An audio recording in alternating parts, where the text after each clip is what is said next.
star when we talk about shining on the defensive side? Will it be Dallas Turner? We will see tonight. Quite possibly. That's a lot of people think it might be Dallas Turner. They have won 20 consecutive season openers. It's the longest streak by an SEC team since the conference formed in 1933. Season number 16 for Nick Saban at Alabama about to get underway. You can see it is rocking at Bryant-Denny with Utah State in the building. Aggies have not beaten a top 10 team in their program's history. Utah State, Alabama, our prime time guys on the call. Tom, Jordan, Cole, go. Dari, thank you. Welcome to Bryant-Denny Stadium, where Nick Saban leads the Crimson Tide on the field. They are 15-0 in openers under the GOAT. Utah State already started its season last week with a sluggish win against UConn. The Aggies come in with a win under their belt. The walk from the locker room to the field for this Alabama team is significant because it represents what lies ahead of this team and this program. Each and every year under Nick Saban, national championships expected. But for just the second time in program history, they return a Heisman Trophy winner. They have the nation's best offensive player in the country in Bryce Young and the nation's best defensive player. And here comes the Tide.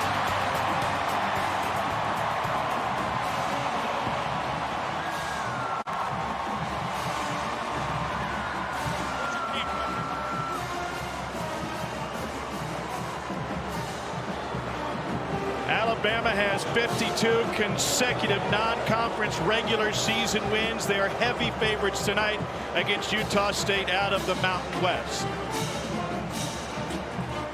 And this fan base looking for redemption for this program after failing to win a national title last year. The captains, Anderson Jr., Toto, and Young, and the GOAT is with Cole. Coach Saban, having your best player back on offense and defense, how did that assist you in preparing for this game today? You know, we've worked for this game for a long time, so now's the time to go fight the fight. Now's the time to be a competitor. Now's the time to create an identity for yourself as a player and as a team. So be interesting to see how we respond to that offense, defense, special teams. Bryce Young told us he wanted to improve his leadership in the offseason, said he specifically came to you for that.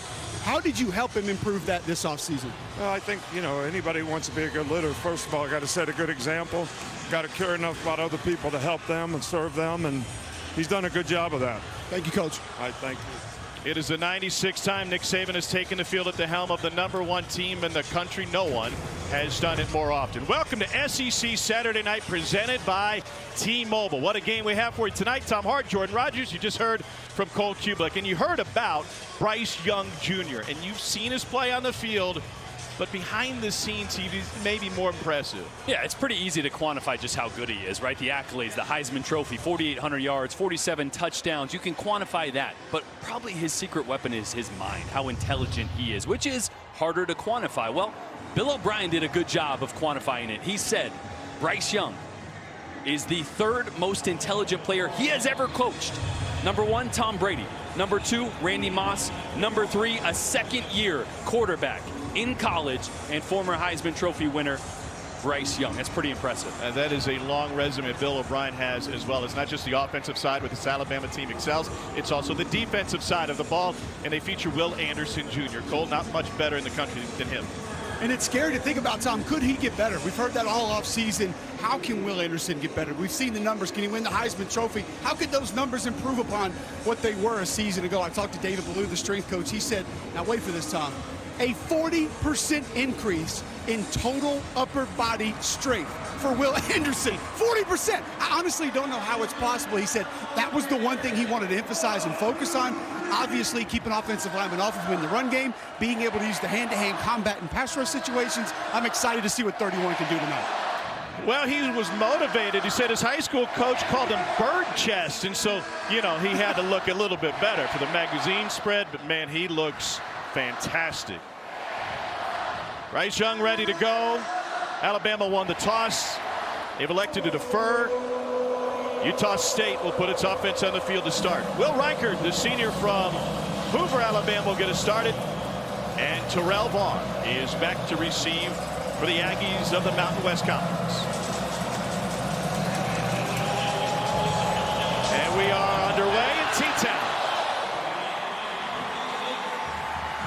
So return for the Aggies under the direction of second-year head coach Blake Anderson. Had an incredible turnaround last year. 11 wins last season after just a one-year season before, and they return one of the most experienced quarterbacks in all of college football. Logan Bonner is just one of 23 players in the FBS playing his 7th year of college football. And he's at the helm of an explosive offense, Tom. This has roots in the Art Briles system, very similar to what Tennessee does with Josh Heupel. Buckle up. Let's see how fast they decide to go. Bonner threw for 281 and 3 touchdowns last week against UConn. Calvin Tyler Jr. is his running back, and they will throw on first down. And that is down the sideline to Brian Cobbs. And this is one area that Logan Bonner, Utah State, think that they can attack Alabama. Absolutely. Head coach Blake Anderson played Alabama in 2018 with Arkansas State. He said the one thing he wished he would have done is take more shots downfield when you have one-on-one coverage. Brian Cobbs, their best receiver, just made a great play. Ball on the ground. They got to pounce on it. Calvin Tyler, out of Beaumont, Texas, Oregon State transfer, falls on it. Little jitters, huh? Logan Bonner just threw a dime down the right sideline, but got to remember, shake off the nerves, catch that ball first, and go from there. That's what Blake Anderson told us at midfield before the game, emphasizing to his team, do not hurt yourself early against a team like this in their place. 31, Will Anderson Jr. has his hands on the ground in the logo, and they'll try to run it. And Anderson, with a fistful of jerseys, starts the tackle on Calvin Tyler. It's a gain of 2. Will Anderson Jr., 6'4", 243. I think that's going to be a big separator for him when come draft time. How much he enjoys playing inside. He's willing to play inside. Tom, he told us in the meeting yesterday, I like lining up in a 3 technique. Put a guard in front of me. I think those dudes are slower. I got a better chance of beating them. He's on the edge now. He's got Dallas Turner on the opposite edge. And 15, Turner, sure to get the benefit of the attention will go to Anderson. 3rd and 11, and they will try to run it up the middle and not have much luck. A 3-yard gain for Utah State. Well, that right there shows you the respect offensive coordinator Anthony Tucker has for Will Anderson, for Dallas Turner. Right, 3rd and long, you drop back, let 31 blow up your quarterback. Boy, the momentum changes quickly. So he wants his team to settle in, weather the first storm, and that was it right there. Let's punt. Let's talk about the offense on the sideline and go from there. Stephen Kotzenle punts it away, and it will hop out of bounds to the Aggie sideline. And the much awaited season debut for the reigning Heisman Trophy winner Bryce Young out of Pasadena, California. And he'll have good field position after a 19-yard punt. 2nd in the country in passing yards, touchdowns, and QB rating last year. Hard to imagine he could get much better, but he is playing with more confidence already. That smile suggests he's confident already. I know that's hard to imagine. The guy won the Heisman. You assume, well, surely he played with confidence last year. He did, no doubt about it, but he's got another year in the program. He carries himself with ease. Jahmyr Gibbs, transfer from Georgia Tech, his tailback. Gibbs. And he powers his way to a gain of 2. I believe 2nd and 8. And you were talking about the comfort that Bryce Young has. He's had a lot of moving parts up front. Another one, Emil Ekiyor, is out, was supposed to start at right guard, so there's some shifting on that front. Tyler Steen, the transfer from Vandy, going to get some looks tonight. That offensive line still a work in progress. But you're right, Bryce Young still as comfortable as ever and confident in that group in front of him. Jermaine Burton was in motion. They kick it outside to the freshman Kobe Prentice. And Prentice is able to come up just short, but a flag at the tail end. Johnny Carter, senior DB, with the takedown on the 5'10" Kobe Prentice. Personal foul, face mask on the defense, number 27. That 15-yard penalty will be added to the end of the run, and it carries an automatic first down. The Hedrick is our white hat. Cole, you had a chance to watch Alabama practice last week. Explain what you saw from Bryce Young in terms of carrying himself with confidence. I thought he was just jumping around a lot more. I thought he looked much more comfortable in his role, patting guys on the rear end, patting guys on the helmet, more vocal than we saw him a season ago. We had these guys twice, and we saw a couple practices. He just looked like a different guy on the practice field to me, Tom. He wants to throw here. Pressure coming. Young sidesteps it and is able to get it away. Complete for a first down. He threw it through traffic to find Holden. A pickup of 15 as Bryce Young threads the needle with Volkswagen bugs flying at him. We've heard the term savant thrown out about Bryce Young's intelligence. How about a savant in the pocket? The movement is just unbelievable to set his feet, throw back across his body there. Unbelievable. Now looking for a screen. Prentice gets taken down. Great open field tackle by Michael Anyanwu. It's a loss of 3. Boy, Prentice is a guy they're really excited about. Yep.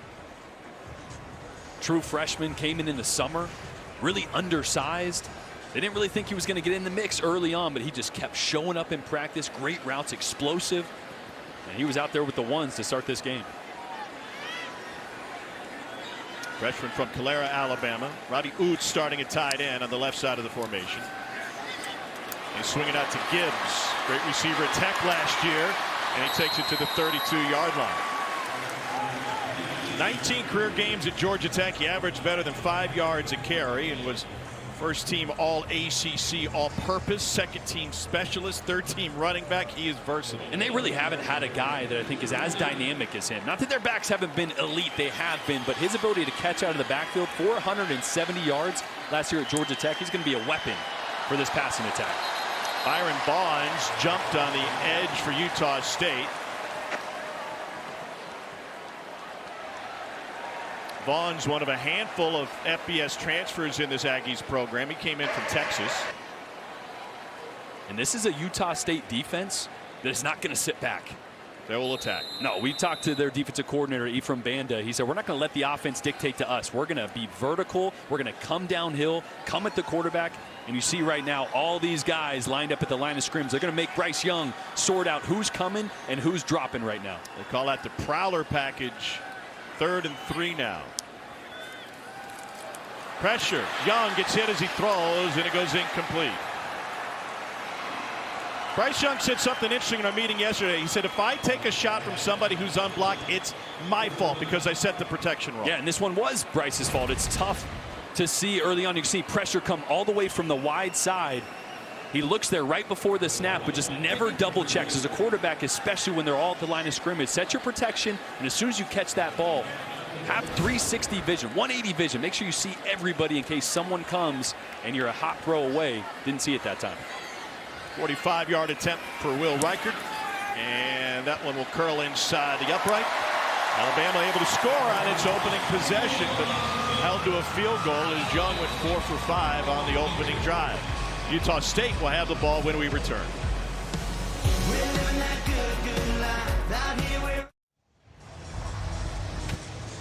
It's a home opener for the Alabama Crimson Tide.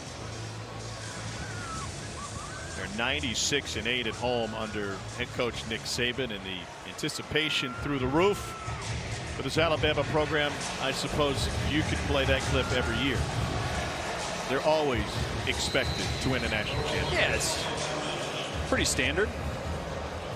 Just like every time you go to clean out your air ducts, you're like, well, I probably should have done that before. You can expect it because you never think about it. Meanwhile, Utah State changed their air filters before last season, and boy, the result was clean, wasn't it? I mean, we saw the same thing, that style of offense, right? The up-tempo attacking offense. They do it on defense too, but we saw Tennessee kind of turn their program around in one way or another as well this last year with that same style system. But man, it was great talking to Blake Anderson. I believe in his vision, but to turn around a team that quickly from one win to a Mountain West championship, 11 wins. They were in shambles. First Mountain West championship in school history, and ended up in LA at the Jimmy Kimmel Bowl. When are you going to have your own ball? Stirs with the tight end motions, and they'll check with the sideline.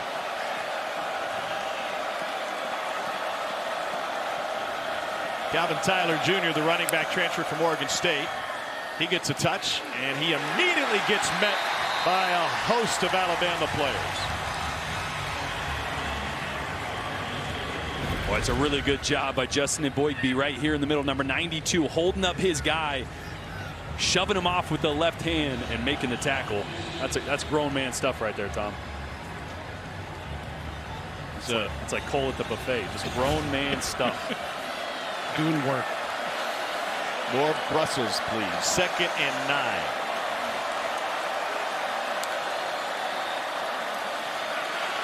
Up his back foot, a little bit behind and incomplete, trying to find Kyle Van Leeuwen. I want to go back to something that their coaching staff told us. We touched on this a moment ago. Blake Anderson said, we think we have the athletes. We can attack the cornerbacks deep down the sideline. Yeah, but he also mentioned, got to make sure that it's advantageous, right? That they're not rolling a safety. Of right now, you see a 2-safety look. But because of the spacing at the bottom of your screen, Justin McGriff, he's out of the picture right now, but he's a 6'6" receiver matched up on Kool-Aid McKinstry. If I'm Logan Bonner, I like that matchup. I don't think the safety can get over the top. I might take a shot downfield, but the question is, can you get it off quick enough with Will Anderson coming off the edge? Utah State, one of the most successful in the country last year outside the numbers, and he heaves that one incomplete through it 20 yards past his receiver. Brian Cobb's the closest one, and take a look at Will Anderson getting into the backfield. Well, I tell you what, he's flashed, but Dallas Turner a few times already as well has flashed. Both of them getting pressure. See Turner there and Will Anderson going low. So the amount of power that he's able to generate with that kind of leverage coming off the edge with the speed. Turner's had a couple nice inside moves, as you mentioned, Jordy. Those two are just going to be a handful all year. The Aussie punter constantly gets into that one. Bobbled a little bit by McKinstry. Nothing but white shirts in front of him, and still able to make something out of nothing. 9-yard return after a 43-yard punt.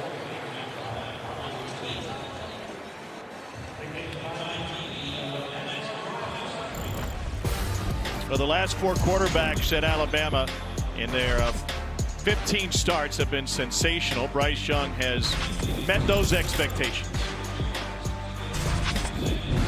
He is keeping pace with some greats. Yeah, those guys both starting for NFL teams, and Bryce will be doing that very shortly as well. 47-7. It's his first year, Tom. First year coordinator. I mean, it's not supposed to go like that. Even at Alabama, it's not supposed to. No gain as Gibbs gets hit in the backfield. Bryce Young came in for our meetings yesterday dribbling a basketball. I said, how often you take the basketball around? He said, well, I keep it in my locker, and I kind of have it with me all the time. When he left our meeting, he had about a 30-yard walk to the door, and he was handling the ball behind his back and between his legs without looking down, up the whole time. He looked like Steph Curry. And there's a reason for that. That's a guy that he looks up to. He loves watching him play. Has time, and on the run, delivers a strike. He looked like Steph Curry navigating the pocket in that one play. Last drive, was it? Yep. In and out, dribbling down the lane, finding somebody. Had a chance after the Heisman ceremony last year with the Warriors in town to take on the Knicks. Went by a local steakhouse, spent some time with him. Went and watched the game at the Garden. 4-man rush, and wide open is Prentice.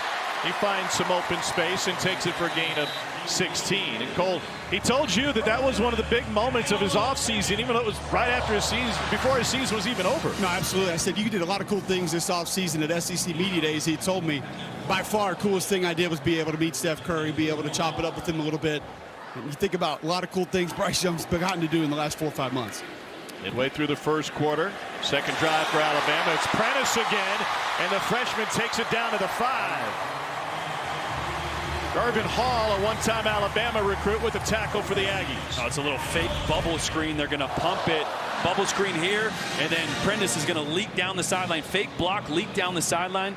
Bryce does a great job of using his eyes to pull those defenders. I tell you what, it's already looking like this true freshman Prentice is going to have a big role in this offense.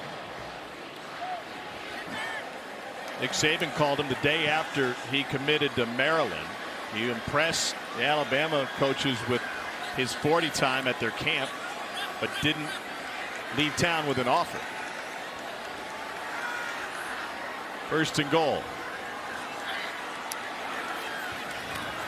Young fires. Too high. Aiming for Jermaine Burton.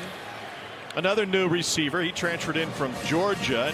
Well, Alabama has had some success with transfer wide receiver. And he's the next one, right? I mean, you saw what Jamison Williams was able to do. The third guy at Ohio State, kind of an afterthought. Jermaine Burton was grossly underutilized at Georgia. 26 receptions in 14 games last year. He's going to blow up this year. He can do everything. Chase McClellan now in at running back. His first touch. Just a yard for the junior from Aledo, Texas. Johnny Carter, the stop. You know, this red zone area, it's an area right now they miss Cam Latu. Yep. Right, tight end, getting 11 personnel, 1 tight end, 3 receivers, 1 back, and he is so savvy at working in space, finding that open space, kind of a safety blanket down here for Bryce Young. He'll be back shortly, but right now they'd love to have him. He practiced this week. Saban told us yesterday he was on a pitch count, only about 20 reps. So Oots in there, tight end now. Less of a receiving threat. Young. Dances. Fires. End zone. Caught.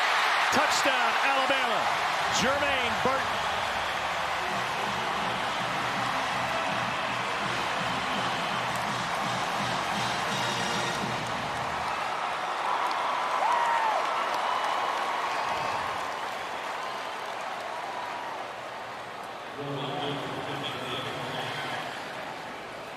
That caps a 7-play, 60-yard drive.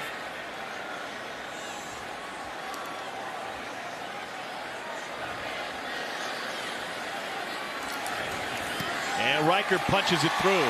These two guys grew up near each other in Southern California, know each other well, finally on the same team. Yeah, we talked about the Steph Curry comp, the connection there with Bryce Young. Look how cool, calm, and smooth he is navigating the pocket here. Slight movement, always in balance, always comfortable, and delivered a strong. SEC Saturday Night is presented by T-Mobile, bringing 5G to hometowns across the SEC. Charles Woodson, the only defensive player to win the Heisman. It was in '97. You have a buddy who's a Tennessee fan. Send him a tweet now and remind him about it. He was the third Michigan player to win it, joined Tom Harmon and Desmond. And not that often you see defensive players get that kind of respect from the Heisman voters. But it figures that Will Anderson Jr. is poised to have a season to join, if not the likes of Charles Woodson, others who have finished in the top 3 of the Heisman voting that played on the defensive side. Yeah, and I think he should have finished higher than he did even last year. To anybody but Alabama fans, you might have said, oh, he kind of came out of nowhere middle of the season. You know, people probably didn't know Will Anderson unless you're an SEC fan or you're watching it a lot. It's going to help that right now he comes into the season as a Heisman favorite. He puts up some similar numbers, he's going to be in that conversation all year. The key with those players is team success. Yes. Right? And in fact, Woodson and Michigan finished the season undefeated, won the national championship. Hutchinson, Te'o had teams that were in the discussion for a national title at the end of the year. Play clock winding down. Logan Bonner with the wide receiver out of bounds. Cole, were you surprised when we were talking with Blake Anderson when he said, I feel like our wide receivers can win some matchups in the perimeter? No, absolutely not. I mean, listen, when you play Alabama, you're going to get man coverage. You have receivers that can go attack the football and then have maybe a size advantage, really any advantage. Just give me something. Brian Cobb's is a hell of a route runner, so he gives you advantages there. Obviously, 10 gives you a size advantage. So if you're going to get those one-on-ones and you have guys that can attack the football, you take advantage of that. I wasn't surprised to hear it at all.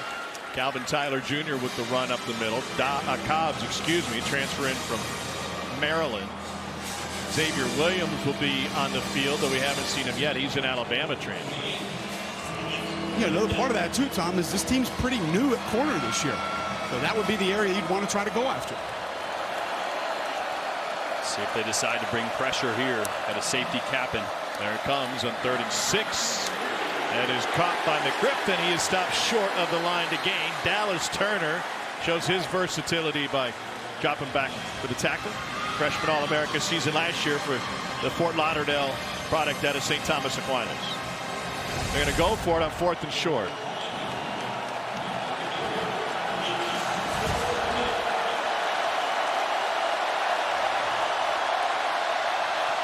Bold move by Utah State. They're 0-1 on 4th down last week. 5-man rush to the edge, incomplete. And Alabama's going to have sensational field position. Boy, I love the play call. I just wish Logan Bonner would have worked to the field. They motioned the back to pull that linebacker out of the window. He's that way. Hit this slant right here. Look at all this green grass you got. I think he had an opportunity with an inside release right there.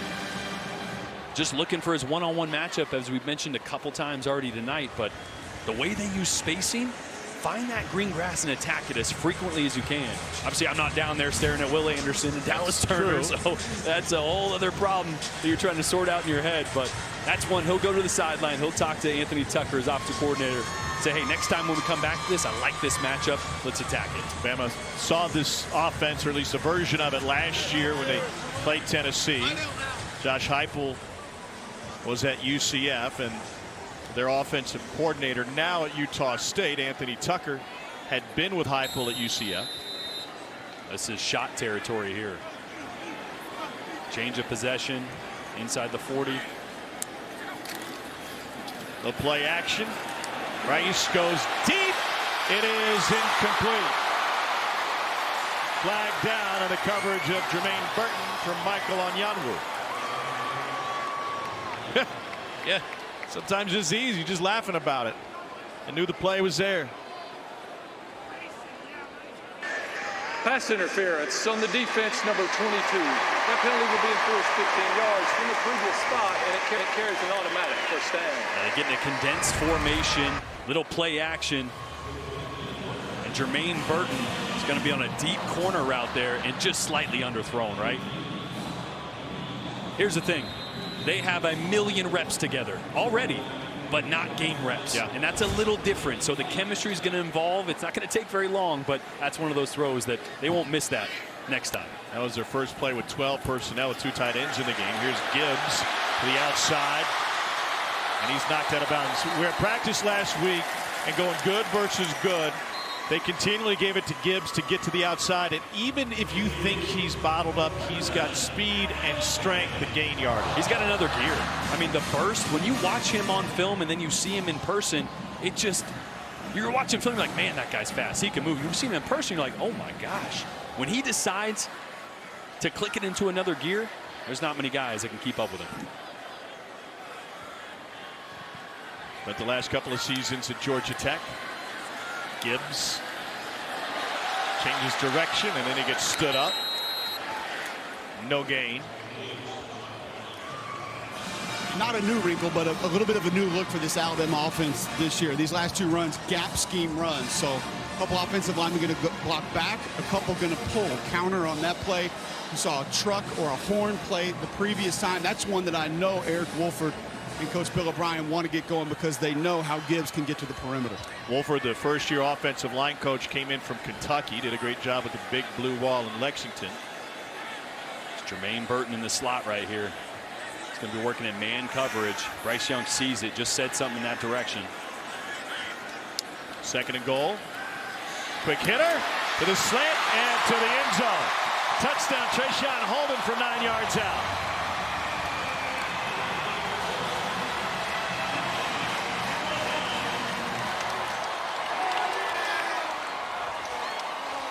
Todd cashes in on the short field. He went from the finger roll to Nick Saban, and he quickly settled down. Oh, yes, Coach. What did you see? He's probably talking about the underthrow. Yes. Yeah. It's nice he threw a touchdown, but hey, that throw, you got to put that 4 more yards outside. He did tell us yesterday, he said, you know, Coach Saban talks about his high school quarterback days a lot more than you would expect. Takes pride in what he did. And Bryce Young off to a great start here tonight for Alabama. Yeah, and that's an audible. Line of scrimmage, saw what he wanted out there, got Trayshawn Holden involved, the guy that was here. Completely different role this year. Everybody getting points so far for Alabama.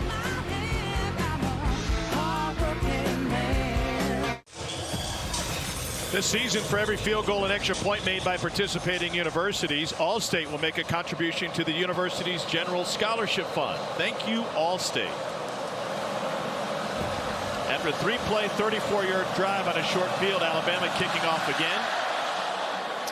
And once again, no chance for a return. Busy day in the league. Here's Dari. All right, Tom, thank you much. Let's update Vanderbilt, looking to go 2-0 at home against Elon, up 14-zip. Mike Wright to Will Shepard for the touchdown, and the Doors are up 21-7 on Elon at the moment, guys. All right, Dari, thanks. I was doing some research when I knew we were doing a Vandy cut in. Mike Wright's got another rushing touchdown. Another one. Chalk it up. We haven't seen that since Austin Carter Samuels. This guy, Jordan Rogers. So he passed me? No, you tied. You're the only other Commodore to do it in the last 15 seasons with a rushing touchdown and a passing touchdown in all 3 halves. Okay. Oh, boy. Wow. Will Anderson doing damage.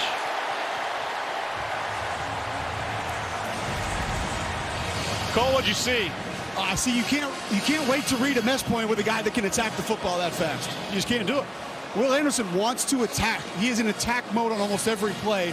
You can read him, but it better be a fast read. They almost take the pre-snap read and go ahead and make your decision. The entire building went John Madden. They just showed the replay on the big screen, and everybody said boom in unison. Bonner hits it to the outside, and Cobbs fights for 9. And that's a nice push on the right side of that offensive line from 41, Chris Braswell. He's the other guy. We talked about Dallas Turner. We talked about Will Anderson. You could make a case that 3 of the probably top 10, maybe top 5 if you really wanted to stretch, outside linebackers in college football are wearing an Alabama uniform on this field tonight. Wow. Eli Ricks is rotated in a corner. He's at the top of the screen. LSU transfer. They'll empty the backfield. That's dangerous. They let it go, incomplete, going towards Ricks and trying to find Cobbs.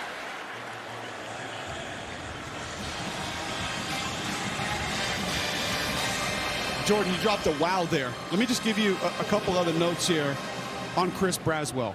700-pound squatter, 405-pound power clean. Pound for pound, one of the strongest football players on this team. And a quick math, that's David 1,100 Blue, pounds. How about this? David Blue, the strength coach, told me he is in the top 1% as far as lower body power of any player he's ever been around.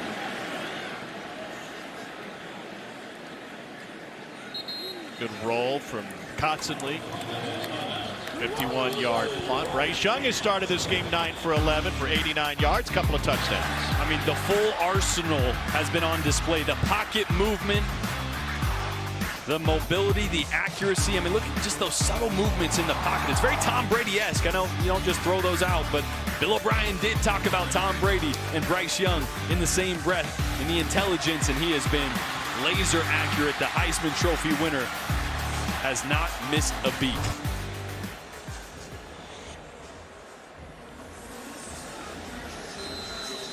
Alabama was held to a field goal on its opening drive. Since then, smooth sailing. Young wants to go deep over the middle. Coming back for it is Holden. And Holden gang tackled after a pickup of 16.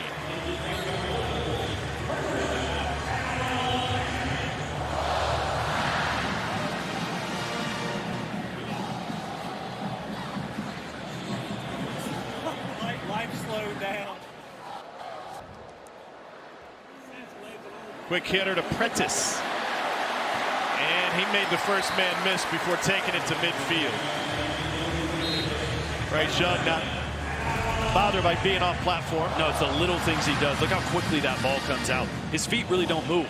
right? He gets 1 foot out of the way of the running back, but doesn't step towards his target, doesn't square up to his target, flips it out there. That gives Prentice the time to hit the crease before a defender gets there. On a debut for the freshman, already 60 yards on 5 catches, and now Gibbs. He powers his way to 9.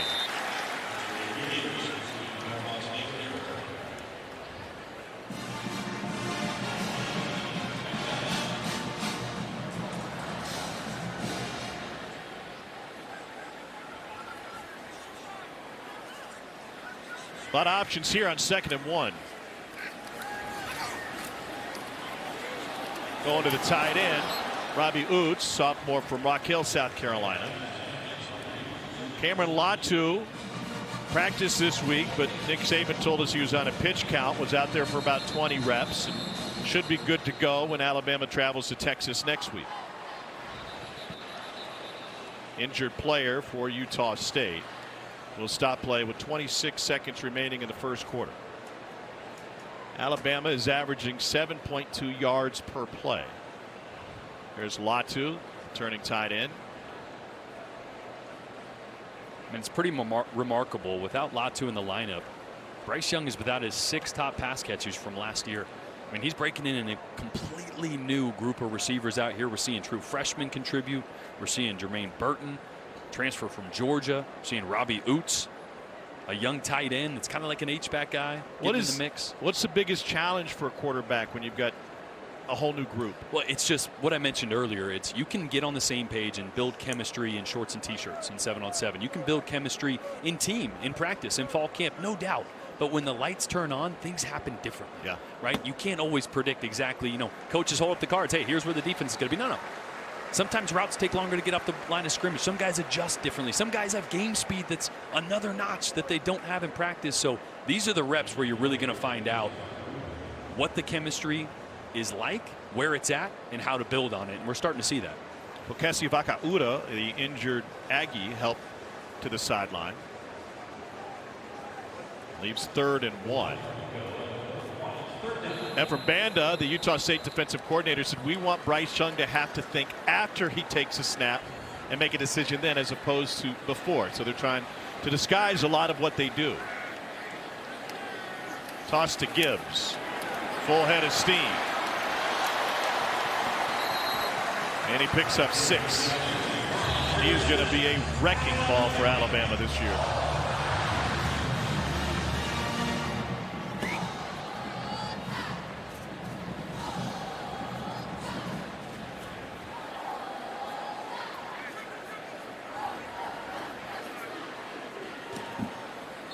No issues for Alabama in the first quarter. Bryce Young, 11 of 14 for 121 yards and a couple of touchdowns. The only thing that slowed him down was talking with Coach Saban after his finger roll over on the sideline.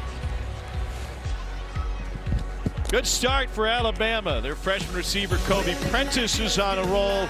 Bryce Young is throwing a pair of touchdowns. And Bryce Young leaping with joy through 1 quarter of play. You're watching SEC Saturday Night presented by T-Mobile. The crowd on hand at Bryant-Denny Stadium in Alabama leads Utah State 17-0.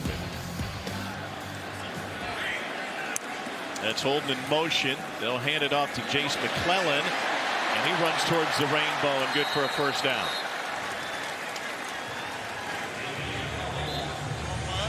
It's a really good block there by Ekiyor back in the game. And we were told he was banged up a little bit, so didn't make the start, but nice little kick out block on that one. Cole, is this offensive line better than last year? Has a chance to be, in my opinion. You have a guy in Tyler Steen that you bring in from Vanderbilt that has starting experience in the SEC. Dalcourt back healthy. You know, he was obviously beat up, and you got some depth with Seth McLaughlin behind him at center.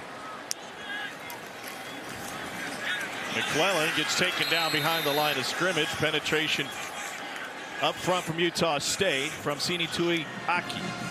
He's a redshirt freshman out of Salt Lake City. I mean, the difficulty of playing a defense like this is it's not a 2-gapper where defensive linemen are going to hold up and try to play 1 gap, peek their head around, and try to always be in position. They're going to shoot gaps. So if you're not shoulder to shoulder, hip to hip on some of your double teams and your movement up front, someone's going to leak right through, and that's exactly what happened. Just gives you no time to recover. Yeah.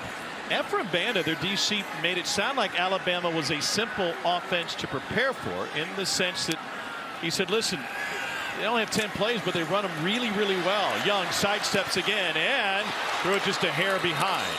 Coverage by Hunter Reynolds.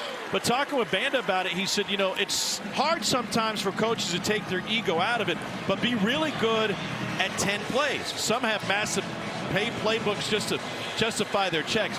It was clear that he said what Alabama does, they're elite at what they do. Yeah, and they have elite athletes doing it, right? So you're right. It's not overly complicated, right? There's not a ton of tempo. There's not a ton of different looks, but they have the best guys doing it, and they give you just enough wrinkles in the moment. Makes it tough. There's a prowler look. Only one defender with a hand on the ground. 3rd and 12. Rice with a chance to run for it. They'll tuck it, pick it up, and it gets taken down from behind. Down to the 6-yard line. It's a pretty good job by that offensive line handling that, because I can tell you it's a headache. You get in there, you see 5, 7 guys that are just standing up. You have no idea who's who, what their designation is as far as defensive lineman, linebacker, DB, and then that gives them the ability to stunt, slant, go any different direction. Also, Joe Lee Dunn ran that. We called it wild when I was at Auburn, played against Mississippi State, and never fun to deal with, never fun to prepare for. It was an 18-yard run for Young. Roydell Williams in the game, and Bryce Young finds him out of the backfield, taken down to set up 2nd and goal.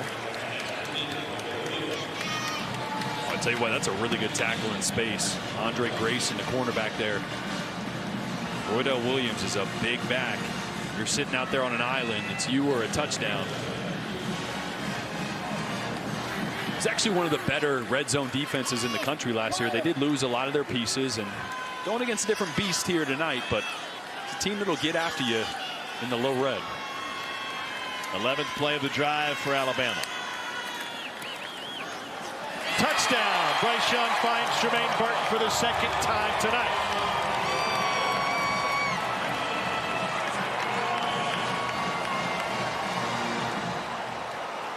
All right, it's an RPO. This is a run play that is called, and Bryce Young is going to get his eyes on this overhang defender right here in number 2. If he goes in, he's got a slant right behind him. That's a called run play and a great adjustment by Bryce Young. It's like a point guard out there. Just whoop, whoop. Nice little assist. So Alabama basketball coach Nate Oates on the field before the game. Got some talent in the building. Now Bryce Young and Jermaine Burton hook up again. Jermaine is from Atlanta originally, but spent his high school days in Southern California. Bryce told us yesterday, he said, we're at every 7-on-7 camp, but we never played together. I played with everybody else. Now finally playing with Burton, and it has worked out well for Bama.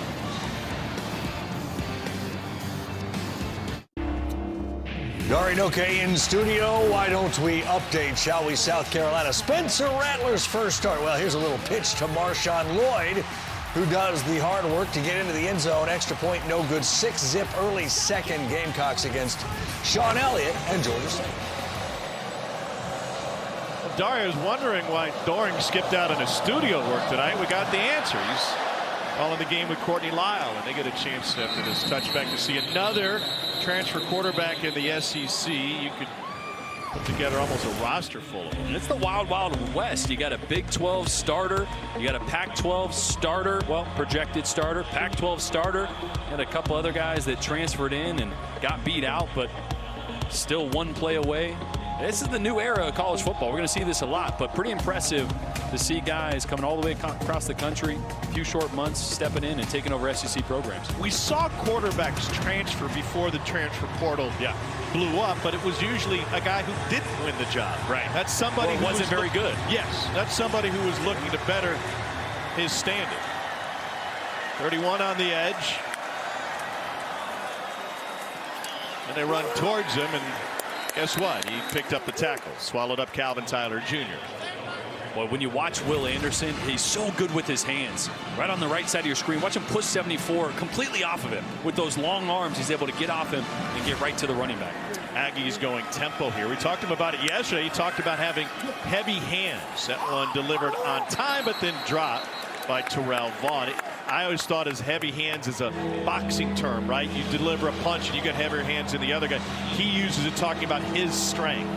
Yeah, it's one of those guys that when he hits you, puts your hands on you, you just, like, you can't do anything. And or you jump back 2 feet. And now 3rd and 9. And those heavy hands come at the end of very long arms.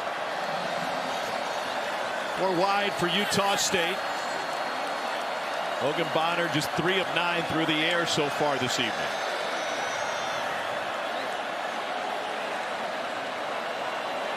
Play clock at 2. And they'll try to run it, and they cut him down. And that will put Utah State in a punt situation. Jalen Moody with the tackle. Look, when you don't want to block him, you just try to run option away from him. Problem is, you got some other good guys on the other side as well. They're just going to call option here, so they don't have to block Will Anderson on the right there. But Boygby, I think, came in there, broke that up, caused the running back to get vertical. Defensive line playing well. Obviously, it's a different opponent they're going to see in the SEC up front, but impressed so far. Short punt from Cottonley last time. And McKinstry backing up. That wasn't easy. Makes a fair catch after a 53-yarder. Cole, we're talking about Will Anderson Jr.'s hands being able to deliver a punch, but it's also that reach which makes him effective. I don't know. I think it still can be punched, though, by the way. I mean, if you're rushing a passer, if you're taking on an offensive lineman in the run game, it can be punched. And I think also that something that has to do with your grip strength. But the length in which he's able to utilize his heavy hands is what gets you. The photograph that you see is Will Anderson extending his arms into me, who played offensive line. He's actually touching me right there. And you see how far away my hands are from being able to touch him, which means if I'm trying to block him, I better win with my hands quickly. I better win with my punch quickly out of my stance, or Will Anderson's going to be able to control where I go as opposed to me being able to control where he goes. Bryce Young with play action again. Pressured. Scrambles away from it. He's had a couple of big runs tonight. Now he's got the sideline. Here goes Bryce Young into open field. Little stutter step back inside. And he makes his moves all the way down to the 15. It's a 63-yard scramble for Bryce Young. And he tight-roped it down the sideline at the beginning. Boy, he's not a burner, but he is a really good athlete, and you give him some green grass, he's going to make you pay. And just flirting the line there, staying in bounds.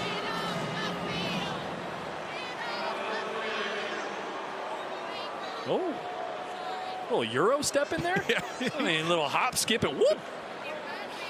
Utah State has an injured player. Quarterback, we're not used to running that long. So when we get out there, you kind of just start slowing down. Okay, where can I fall? Where can I fall? Like, you know, I'm not going to make it to the end zone. I'm going to look good and go down right here. There's a career-long run for Young. Hale Motupuaka is the injured Aggie right now. Total offense for Bryce Young, 211 to Utah State's 41. That right there is that's not ideal. Well, depends on who you're pulling for. We pull for Dari Noka. What you got? Well, you know what I got? All this hype on Anthony Richardson, right? That train is steaming down the track. Why? Because of his athleticism. 45 yards against that Utah defense. Finds his way to the end zone. Billy Napier's Gators lead the Utes by 1. 10 seconds left in the half. Well, like we've told you, the SEC is home to great running quarterbacks. Anthony Richardson and this guy Bryce Young. Young steps up, holds the pocket, and just a hair late to try and get it to Ja'Cory Brooks. Coverage by Anyanwu. I was talking about chemistry earlier, right? Ja'Cory Brooks here actually stutter steps at the top of this route, and that's kind of why the ball was a little bit off. See, as he turns the corner here, a little stutter right there. Not sure if he's thinking he's settling. Bryce Young obviously thought he was going to keep going. Without that stutter, probably a touchdown again. First game, shaking off some of the rust, getting the chemistry, getting the timing down. Swing out to Prentice. It falls to the ground. He scoops it up, but they say it was a forward pass. So you talked about Alabama having wrinkles. Did you hear the screams from the Utah State sideline? Sweep, sweep.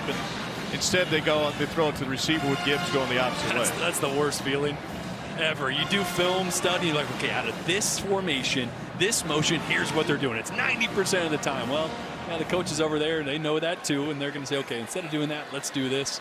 And I remember as a quarterback looking at a defense, okay, they're going to roll here. This is what I've seen on film. They don't do it. It just completely throws you off. Jermaine Burton, the outside receiver on the top of the formation. He's got 2 receiving touchdowns already. Bring that running back in to see if it's man or zone. They gave you zone on that side. Looks like he's going to have man up top, though. Nick Saban not happy. He's a timeout, and he's exasperated on the sideline. His team is only up 24.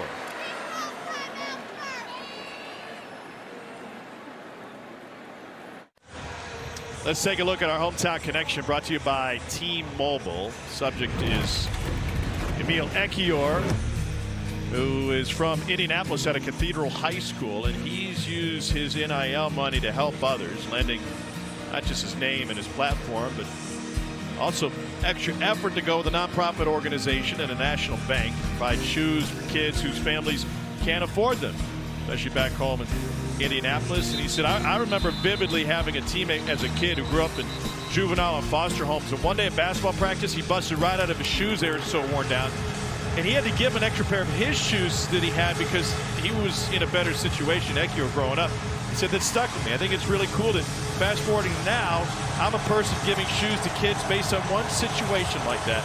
Shoes can be an important thing for kids trying to play sports or just live life.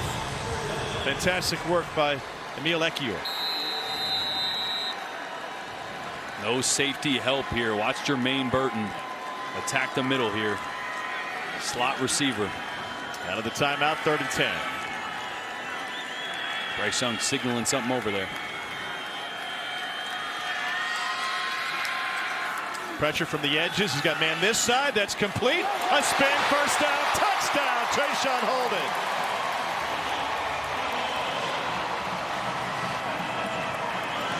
14 yards to Trayshawn Holden.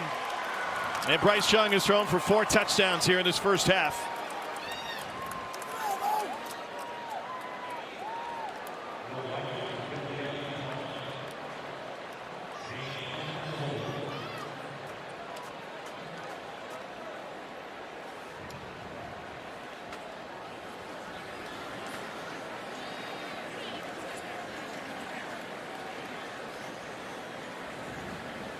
Reichard's been busier this first half than some kickers have been all day.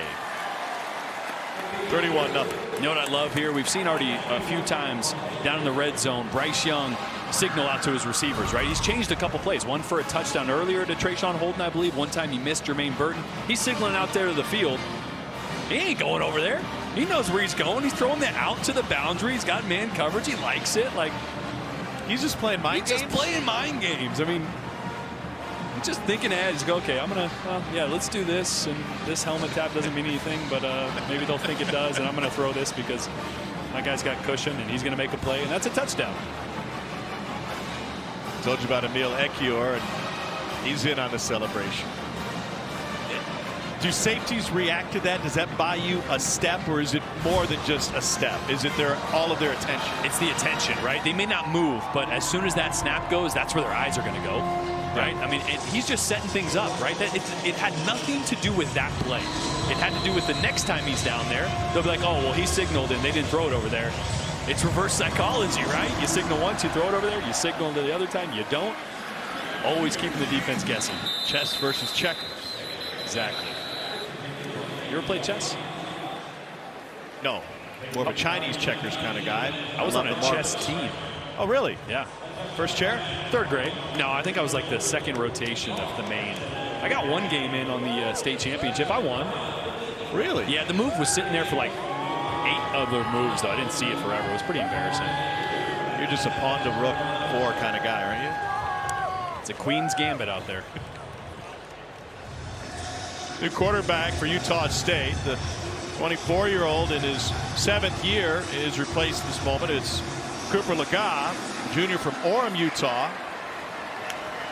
He was the MVP of the Jimmy Kimmel LA Bowl. And his first pass is blown up, and the receiver Kyle Van Leeuwen had nowhere to go. Kyrie Jackson read it well. It's a loss of 2. Watch Kyrie Jackson see the ball and run through number 8 right there. Jeez. Buckle up that helmet, son. Watch this. I mean, that is... He didn't even tackle him. He got number 8 to tackle him.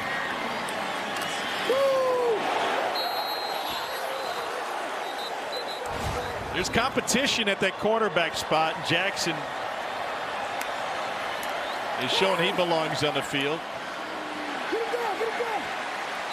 They go to Kyle Van Leeuwen again. This time it's a safety Jordan Battle. You're right. There's been a competitive spot all camp. Terrion Arnold started. Kyrie Jackson now in on the other side. Kool-Aid McKinstry started the game. Eli Ricks has spelled him a few times. I think that'll continue to rotate a little bit. I think there's still some sorting out on the edge for Alabama. Laga facing a 3rd and 9. Pressure, and he will scramble. Laga got hit just short, and we'll see where the spot comes. It looks like the head linesman has it as a first down. And it will be.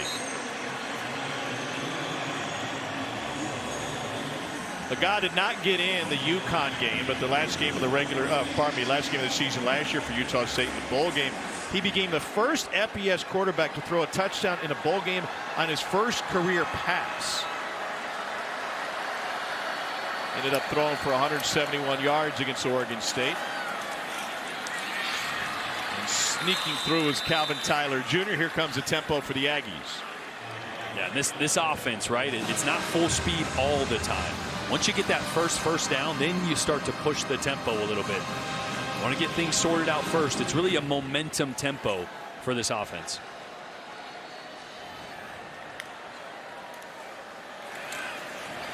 Try to run it again. And that's going to leave 3rd and about 3. Brian Branch the stop.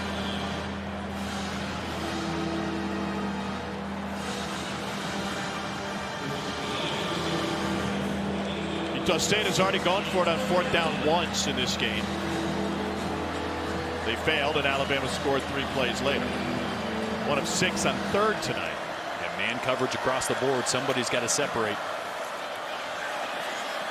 Too high and through the hands of Xavier Williams. It's a former Alabama player, Williams, who spent 4 years here. And on 4th down, Utah State's offense will stay out there. And Will Anderson Jr. will return to the field. Will Anderson Jr. looks at quarterbacks like Cole Cube looks at Brussels sprouts. He is ready to devour Cooper Laga.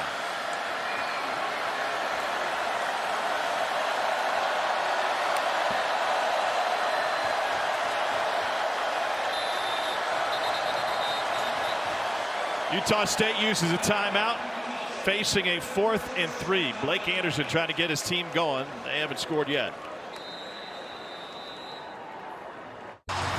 Let's take a look at Fansville, brought to you by Dr. Pepper.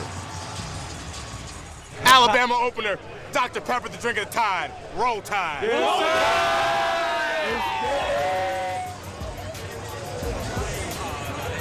I didn't see that product placement during Bama Rush on TikTok, but maybe next year. Whoa, he is slobberingly happy to be here today. You're on TikTok? 4th and 3, Utah State will punt it away.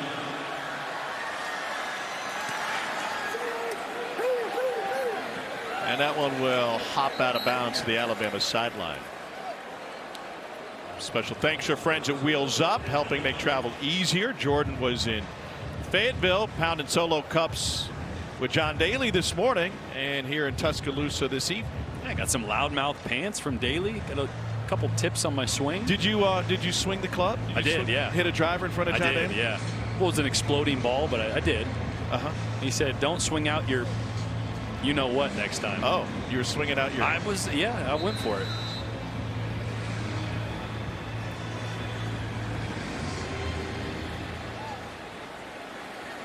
Halfway through the second quarter, Alabama has scored every time it's been in the red zone. Roydell Williams is in the backfield now.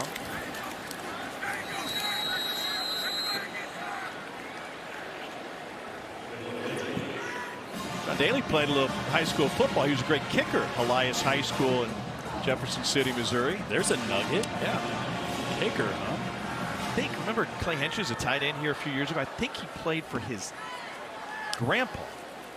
But 31-0, so I don't have to be perfect.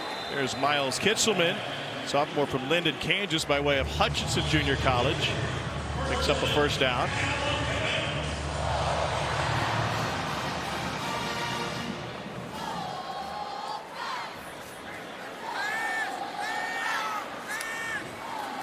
Fake to Prentice, and they'll run it with Roydell Williams, and he's got a gash. 11 yards for the product of Hueytown High School.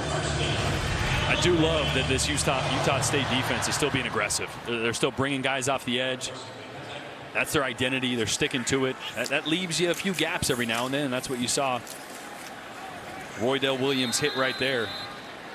Cole, when we talked with Ephraim Banda, the defensive coordinator for Utah State last night, where did you think the game plan may leave them exposed? On the perimeter, number one, because they're a north-south defense. They want to attack upfield. So when you do that, hard to retrack and get back to the outside, and then deep down the middle of the field, because they're not going to play 2-3 safeties a lot of the game. Banda had been with Manny Diaz at Miami. He's one of just 2 Hispanic defensive coordinators. Shot to the end zone too strong. Manny now at Penn State.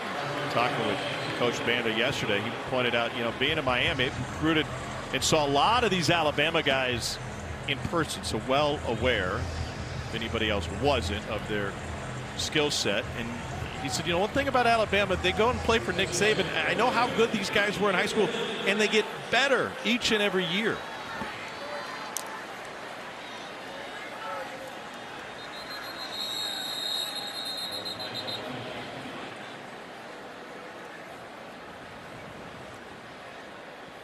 Alabama 4 for 5 on third downs this evening.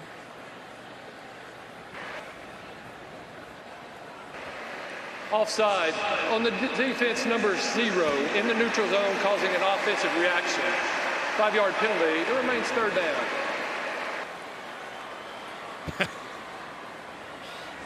Come on the road, you take on number 1. Utah State in its history's only beaten an SEC team 1 time. That was at Kentucky in 1970. They're 1-17 against SEC teams, and that makes it 3rd and 2.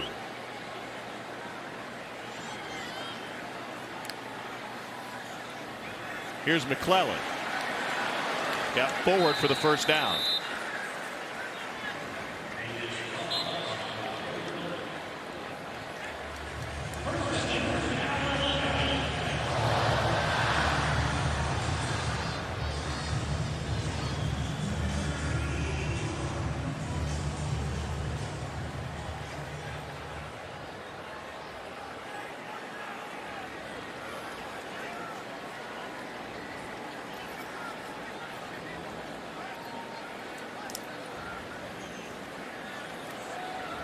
Young sneaks it out of the backfield with a flag on the play. Williams is able to pick up 5.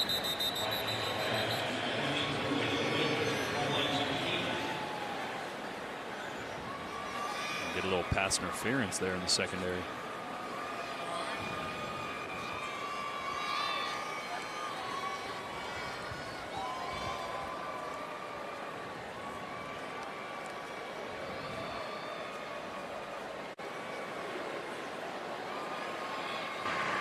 Holding on the defense, number 6. 10-yard penalty from the previous spot, and it carries an automatic first down. Let's go to the studio. Here's Dari. All right, Tom. Kentucky taking on Miami of Ohio, of course, in a tight game coming out of the half. Second half kickoff. Berry and Brown takes it. Now he'll do what might drive you crazy at the end of this play. Nearly drops it before he enters the end zone. They looked at it. Touchdown, Cats. Well, Kentucky with a 10-point lead in Lex. Young gets away to the far side. And that's good for another Alabama first down. It goes for 13 yards. Yeah, that's Isaiah Bond, another true freshman, a talented true freshman, as they have a few of them now. He was a little banged up. I was talking to an offensive analyst down there on the field before the game. Said he might be the best of all of them. Got a little bit of a late start because he was banged up at one point. Well, not the biggest guy, but another dynamic young receiver. That was all the conversation, right? How do they fill all these voids? They don't have anybody. They got some young talent, man. You didn't exactly narrow it down. I think they have more analysts than they do tuba players. Yeah, one of the 100 that are down there. Here's Gibbs. Man, great vision, and the cutback will take him down to the 3. I mean, Jordan mentioned the youth of those weapons. I've seen a couple of plays where Alabama's had 3 freshman receivers on the field. Yeah. So if you were wondering what that core group was going to look like, I think Nick Saban, who told us in our meetings with him yesterday, we've got 6, 7 guys that we have to play, younger guys, because we know what they're going to be able to give us later in the season, and we need to begin to get them reps now. Wide receiver looking like one of those spots that he meant.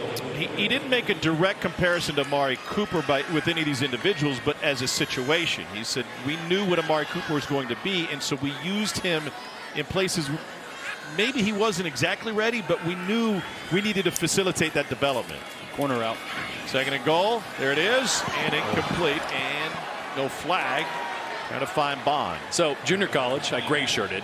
So they made me sit up in the booth and pick signs. I already got his sign for that 3-by-1 corner route. Like that little draw right there? Yeah. It's a dribble sign. Oh, I didn't say that. Oh, interesting. Well, he'll be changing that sign soon. I made that circle before the snap. 2 true freshmen there. Cole mentioned it. Rolling these guys in there. Valuable experience. My guess is, with all due respect, if you picked up their signs, Utah State has picked up their signs probably. as well. Also, it could be a fake sign. We've seen them doing that all night, you know. Yeah. Maybe there's an indicator. It's like baseball. Now I gotta touch my right earlobe, and then I'm live. Then I'm live.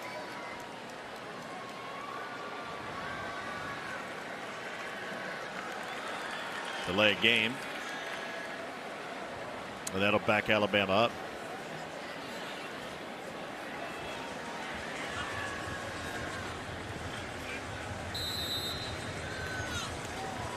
.340 to go in the half. Bryce Young has already thrown for 4 touchdowns. Threw 5 in the first half.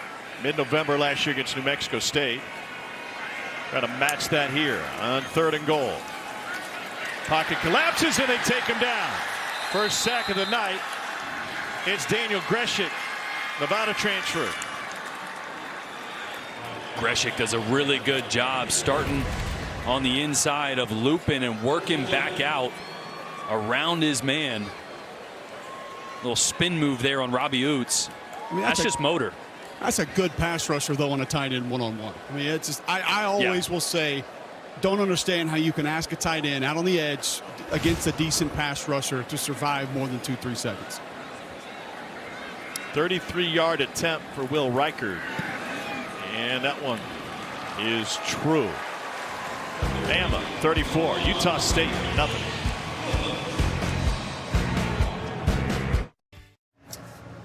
All right, Dari, Ben, Takia, we'll see you. Region's halftime report coming up in just a minute. Utah, Florida, tight game. Utah looks like they're close to scoring. We'll update that also. Georgia, dominant of Oregon. What do you make so far of Alabama? Well, it looks like Alabama picked up where they left off. New faces, same old game. Bryce Young, 4 touchdowns. Defense holding Utah State to 1 yard of carry. I'm excited to see some of the new receivers Alabama put. We're seeing some now. Yeah. Yes, we are. See you at halftime, guys. All right, gentlemen, thanks. Look at Pete Golding. Alabama kicking off here.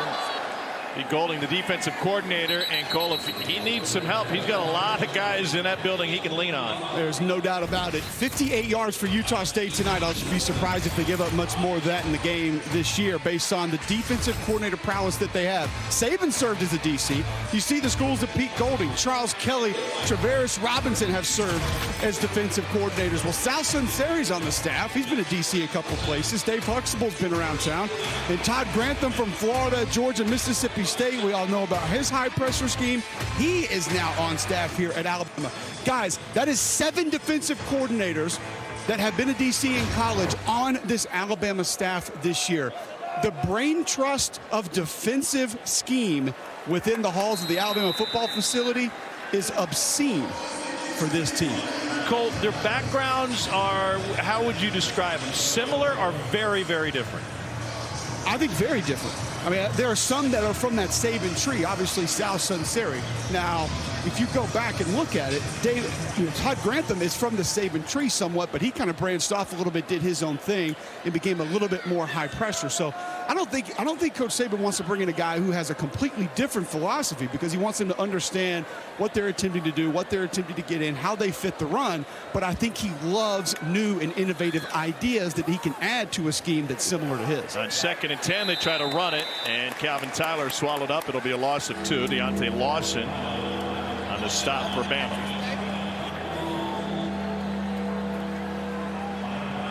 Saban wants a timeout. And he will ask the nearest official to politely wake up.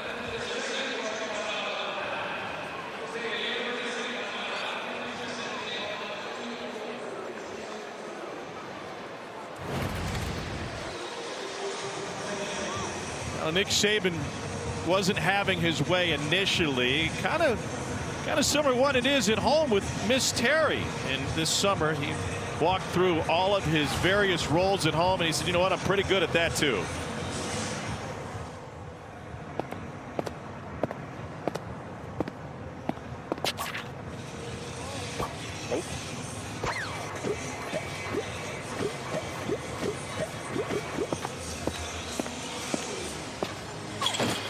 Well, Nick Saban said, listen, I got these jobs she wants me to do. She wants me to run the sweeper and then pledge the refrigerator at the end. And he's got a lot of trophies to trash. And he said, hey, I'm going to lead at all of them.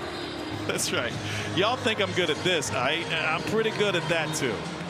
I would imagine. What would Miss Terry's scouting report be? Well, honey, there was 2 streaks on the fridge. So I'm going to need you to go back to the film room. I've heard Saban impersonations. I've never heard a Miss Terry impersonation. I don't even know what impersonation that was. I've only met Miss Terry once, and she was an angel. So 3rd and 12, and that'll make it 3rd and 17.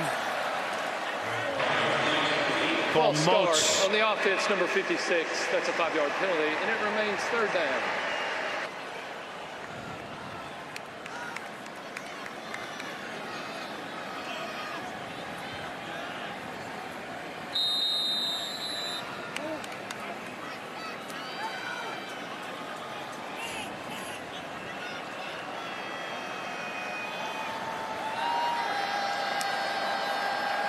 They will rush 3, and they flick it out to Tyler. The Oregon State transfer gets spun around. Henry To'oTo'o is able to yank him down, and it turns into just a 2-yard gain. Henry To'oTo'o back for another year of college football. The one-time Tennessee star in his 2nd year with this program. Yeah, and when you watch Henry To'oTo'o, he's not the biggest, not the fastest. He diagnoses things so quickly. I mean, he was all over that, scraped the blocker off him, made the tackle. When he sees something, the time between evaluating it and going full speed is pretty elite. That's what makes him special. 2nd team All-SEC. Played a lot of games in this league already. Kool-Aid McKinstry serving as the punt returner here for Bama, Utah State. And then any big rush to get their team out there. What's that in your hand? Just I can change the channel. You know, you're pretty boring, so I'll be like, hey, let's change it to Utah, Florida. We're fighting as much as we can to keep people interested. I get to watch some replays over here. I tell you what, I've been really, really impressed. The big question mark coming in was Alabama receivers, right? Who was going to be out there? We knew some of the names, some of the young youth out there. I'm really impressed. Some of the true freshmen, already impressed with Jermaine Burton. I think Trayshawn Holden is going to have a much bigger role. So it's been fun to watch so far. 1:15 left here in the first half. Here's McKinstry. Backwards before he could go forward. Well, speaking of those freshmen, or pardon me, this wide receiver core, Burton and Holden, pretty good night. Yeah, we knew the talent that Jermaine Burton had, right? He's an unbelievable route runner. You see him working at the top of the route there, creating separation, savvy in everything he does. And Trayshawn Holden was a little bit of a question mark. They just hadn't asked him to be a go-to guy, but he has won in one-on-one coverage tonight when they've asked him to. And Bryce Young has just been laser accurate with nearly every throw. Missed a few to Burton, and I think that chemistry will come along, but him and Trayshawn Holden already have the chemistry, and Burton, man, he's going to be special. Absolutely special. Holden came on the scene in 20. Used a lot more after Jalen Waddle was injured.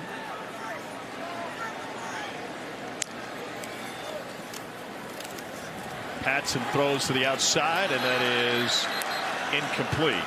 Trying to get it to Ja'Cory Brooks in the sideline. And I think there's a big difference, right? I mean, Holden has a lot of experience, but what I mean by the role he's asked to do, this is a pro-style system in a lot of ways as far as the concepts that Bryce Young will work through. When you're the third or fourth read on a concept, there's a little less pressure in how you're creating separation and getting open. Trayshawn Holden's going to be a guy that's going to be the first or second read in a lot of these progressions. He's going to be asked to win against elite corners consistently. So he's going to have a much bigger role. I think he's primed to step into it.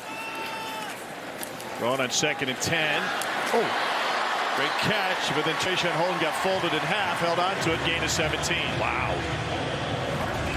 Unbelievable catch right here. Bryce Young's going to watch film and say, hey, my bad. I gotta settle you down there, but great job at the point of the catch of securing that to his stomach before the contact.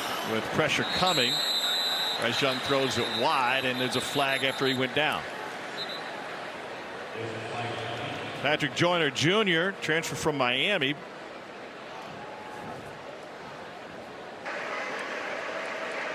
Personal foul, roughing the passer on the defense number 0 with target. 15-yard penalty, automatic first down. That play is under review. Cole, one of the questions we had as we look and determine if this was indeed targeting and if we'll hold up after review is how is Bryce Young so good at avoiding a lot of big hits? Well, that one definitely came after the ball was out. But I think that's one that, like you described earlier, Tom, he's going to have an understanding that certain ones are going to be on him. And you're only going to have 5, 6, or 7, whatever you designate the protection to be. And there are going to be certain guys that you need to be responsible for. It was one of the things that I was just fascinated with going back and watching some games from last year, trying to study certain individuals on this team they're going to be playing this year, was Bryce Young just not taking big hits. There was one against LSU where he rolled to the near sideline, took a pretty big hit there, but he just has that innate ability of either getting down early enough, having a little bit of a juke, understanding when to go out of bounds, and how to manipulate the pocket. So Jordan almost never take those big hits. And you talk about quarterback protecting himself or a team protecting a quarterback. Well, you can get that out of your guy. It's obviously going to go a long way because you're probably going to keep him in the lineup for the entire season. Yeah, he sees things so well pre-snap, right? So you hardly ever surprise him. This one here, just on the targeting, a couple reclassifications this year. They did reclassify the quarterback, the throwing posture immediately before and after the release of the football. He's a defenseless player, which means this doesn't have to be crown of the helmet. Right? It's forcible contact to the head or neck area. To me, it looks like there's an indicator as well as he seems to lurch or lunge upward a little bit towards the head area of the quarterback. So to me, this targeting will be confirmed and Joyner will be out of the game.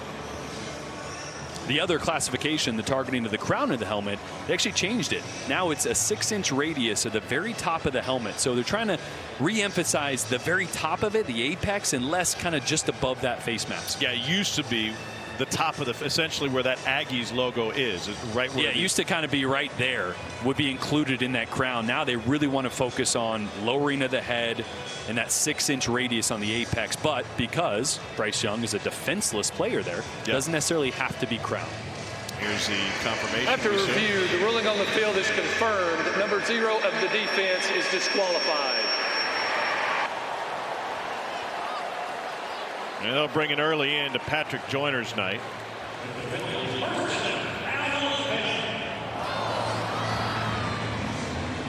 I tell you, that's tough. I mean, the coaching will tell you to mechanically be better in that, but you finally get to Bryce Young. I mean, you want to make some contact, you know? Yeah. So I understand going full speed, and especially the DNA of this defense. Yes. Right? Yeah, one of the other things about Bryce potentially taking hits, told him when we met with him yesterday, I said, you look a little bigger. He said, yeah, about 12, 15 pounds he put on in the offseason. So he's bulked up a bit to try to withstand some of that punishment. Although he did audibly laugh when he learned that Will Anderson's high school coach called him bird chest. He said that about you? Intimating, well, what would he have said about me? After the penalty, we'll scramble. Another big run for Bryce Young. And he takes it down inside the 10. 22-yard scramble.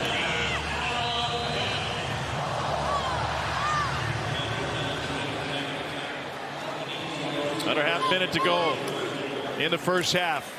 Young fires back corner. Did he get a foot down? Holden was out of the back of the end zone.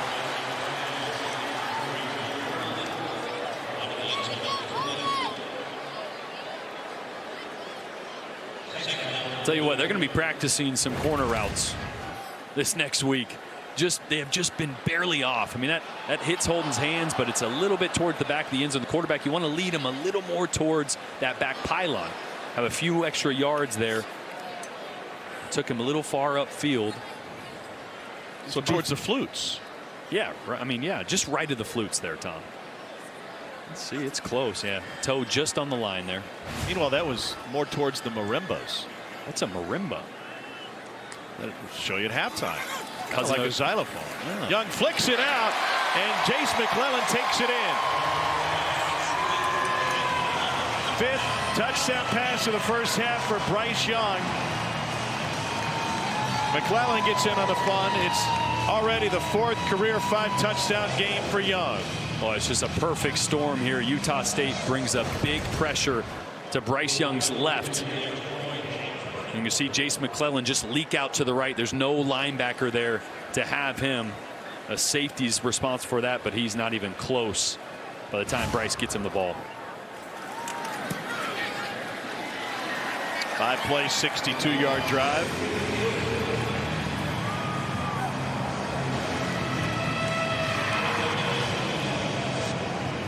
Well, sometimes you guess right. You never know exactly when the pressure's coming or what it's going to be. But Bryce does a great job of evaluating this. Knowing eventually he's going to be hot with the amount of guys that are coming off this edge right here. And his running back's going to work up and just leak out. And nobody home.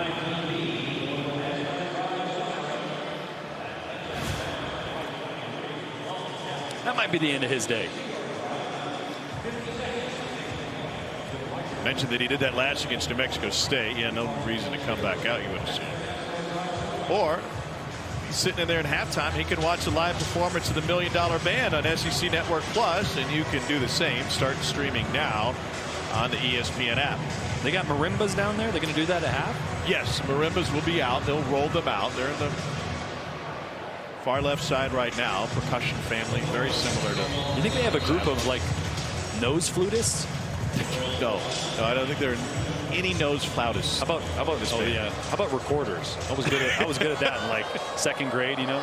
Hot cross yes. Yes. I was just gonna say that's the only thing I could play. Same tune as Twinkle Twinkle Little Star. Not near as cool of a name though. Yeah. Come on. Told you find your way away from the tubas. I know they were in your line of sight earlier. They were. I might have taken a bonk or two to the forehead. I thought, you know, with inflation being what it was, now the $1 Million Band might be 1.25. At least. At least.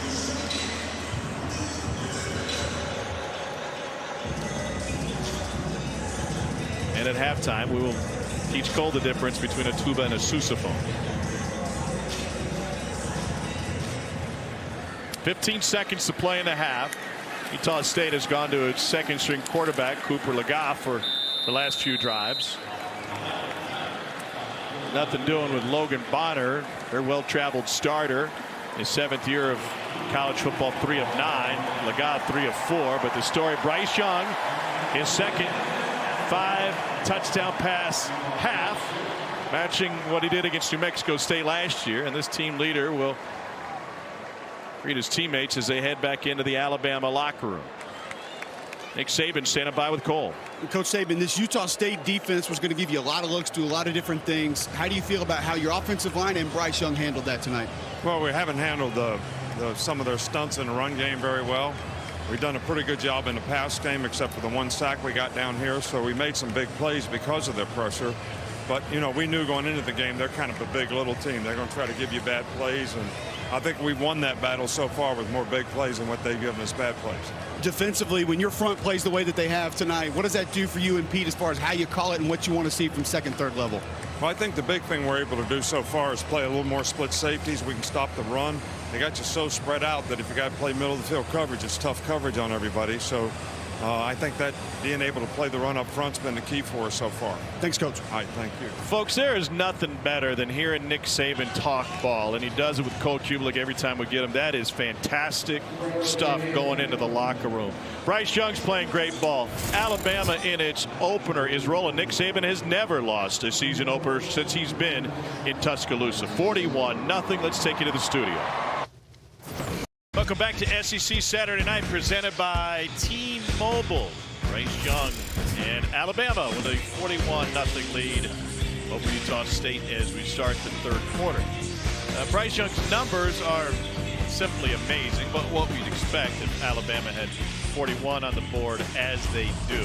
It's his second 5-touchdown half, the same against New Mexico State last year. He's 18 of 28. And those are the numbers. Tom Hart, Jordan Rogers, Cole Kubelik down on the sideline.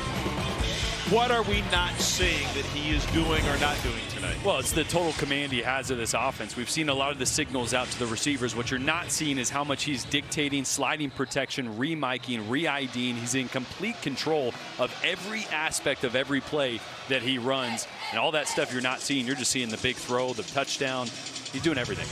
What's next? Well, next he's got to work on a little bit of his moves, maybe. I don't know. I've seen some basketball moves out there. We've been talking Seth Curry. You know, here's the thing. You got a defender coming at you right here. You want to get one step that way, and then you're going to get this second step going this way, and he's going to be lost, and then there's your step, you know. There's your Euro step.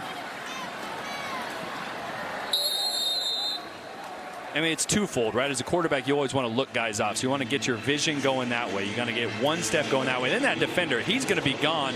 And you use that second step, bam, and then here's your basketball hoop right here. And you just, little finger roll. Well, what happens when Nick over. Saban's waiting for you? Well, Nick Saban's in that little half circle. He's trying to take a charge. You know what I mean? He's like, I'm not going up and contesting that, so I'm just going to stand here and...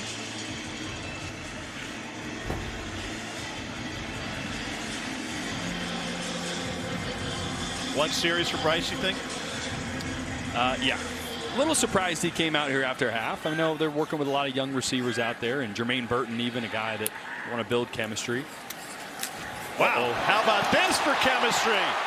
There's one hit, and Jahmyr Gibbs with the cutback, then a stiff arm. And he's inside the 10. I don't know if he ever went down. That might be a touchdown, but as of now, they have him whistled down at the 8 after a 58-yard run. One of the spots on this offensive line you wanted to watch was right tackle, 65, J.C. Latham. Big question mark coming into the season. Massive question mark late last season for Alabama. There you see right there. Pin him, roll him up. Number one to the house. I think 65's done an excellent job here in the first half watching him so far. He was kicking up dust on that sprint. They'll try to give it to him to punch it in, and Gibbs inside the 5. Talking with Bill O'Brien about how Jahmyr Gibbs was recruited out of Georgia Tech. He said once we found out he was available, we popped in the film. I saw it. My eyes got big. Coach Saban saw it. His eyes got big. He said, yes, this is the kind of back that can help us. Yeah, I mean, as this offense continues to evolve, they don't want to be just drop back, spread, throw it. They want to be able to play action, but also use the running back out of the backfield, and he fits that perfectly.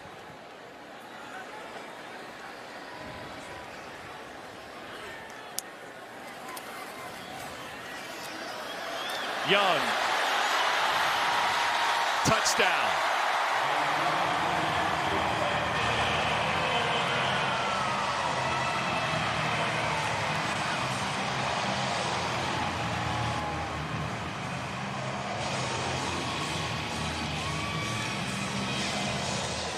It's a 100-yard rushing game for Bryce Young on 5 carries.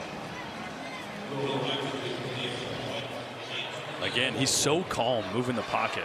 I mean, look, that's a little disrespect there. He looks behind him, just run straight for the goal line. I love it, though. I mean, he's in total control. It's a Saturday night stroll for Bryce Young.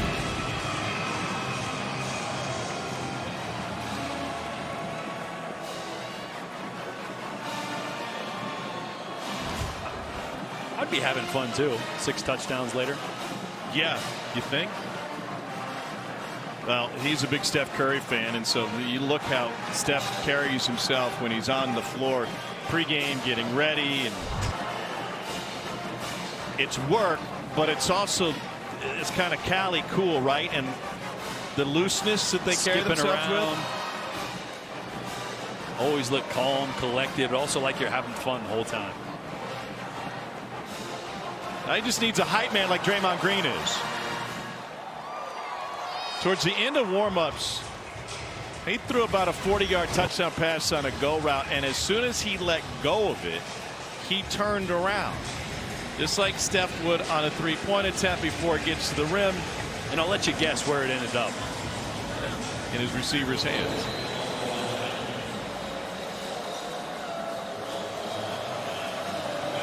Bryce Young rushed for 81 yards all of last season. He was rushed for 100 yards tonight.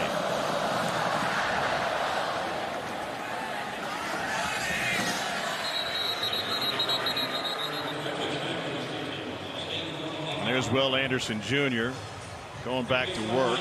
Cole, you had a chance to talk with Blake Anderson at the half. What did the Utah State head coach tell you? He said we just want to treat it like it's 0-0. We're going to play a lot of guys, want to get great effort. We want to actually take something away from this game. So execution going to be critical. Going to keep coaching our guys up. Obviously something that we want to be able to build on for the rest of the season.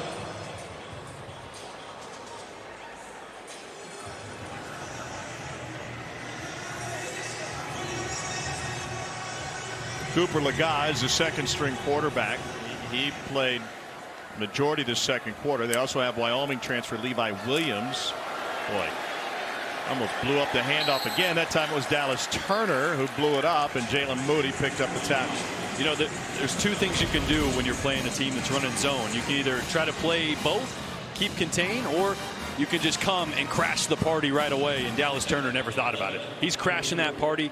The outside linebacker to his side is scraping over the top, so there's a little bit of an exchange of responsibilities there. Sure makes it tough as a quarterback to make that read, knowing, well, even if I pull it, there's going to be a linebacker right there anyway. The yardage difference. Laga chased and denied on the perimeter by Kool-Aid and McKinstry. Cole, interesting talking with Pete Golding about the competition at quarterback and how a guy named Kool-Aid is the most consistent guy they have. He is a young man that they say is a dedicated worker. Say the game means a lot to him. They want to see him stay in phase a little bit more and be better at playing the football down the field when it's in the air. I talked to T-Rob about him a little bit before the game as well, but somebody who I think we see the NIL stuff and you see the name, you hear how he's highly recruited, multi-sport star. But they said he's one of the hardest working guys that they have, and somebody who absolutely loves football, loves putting in the work in the film room and obviously on the practice field. T-Rob, cornerback coach Travaris Robinson in his first year on Nick Saban's staff, and a timeout taken by Utah State. That is their first charge timeout. Alabama 48, Utah State nothing.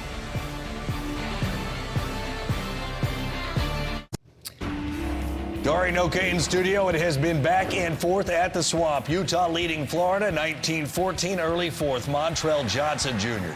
had a big drive. They went for 2. They got it. Gators by a field goal over Utah. Could be a bad day in the Pac-12, guys. Yeah, it could be. It started off poorly for the Pac. Georgia scored on its first 7 possessions and hammered Oregon 49-3. 3rd and 11. Coming out of the timeout, nowhere to run. Calvin Tyler Jr. no gain.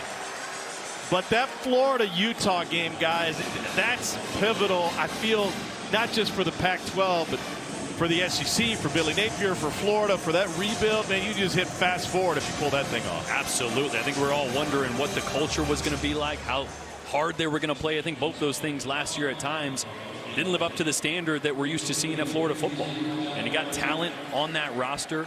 Anthony Richardson, one of the most talented players, dual threat quarterbacks in the entire country, having a big day. In Utah, Cole, we were talking about it. To me, Utah is still, it's a close game, but still a team I expect to be in it at the end, if not a playoff team. Remember, they lost early last year, Cole. We're looking at the top 10 in results so far today. Number 1 going to stay number 1, and Ohio State trailing Notre Dame. Wow. I think that Ohio State score, I know there's a lot of ball left with Utah, Florida, but that's the biggest surprise to me right now. And maybe not even that Notre Dame is up, but 7 points for Ohio State? Everybody and the brother thought the over was going to hit on that thing. That is we know where you are. Defensive slobber knock. No, just my brother. He's not very smart. New quarterback in for Alabama. Jalen Milroe will get snaps, and Bryce Young's night is done. Product out of Katy, Texas, Tompkins High School in his second year in the program.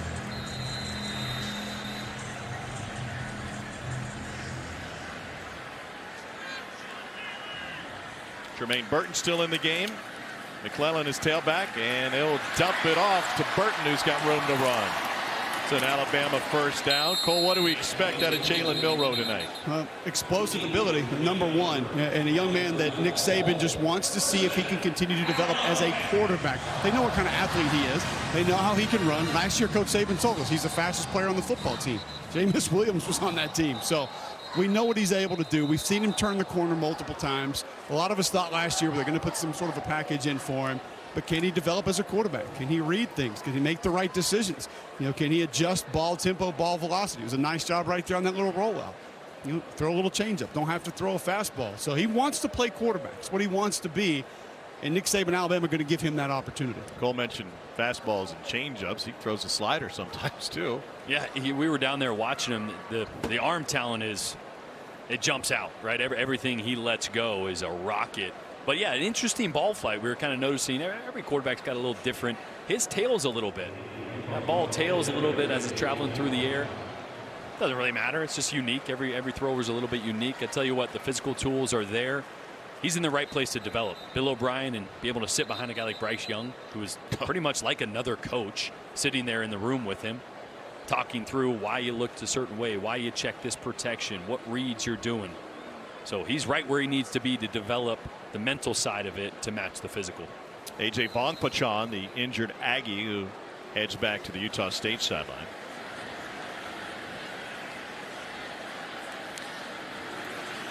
Milroe puts it in McClellan's belly, and he's got the sideline.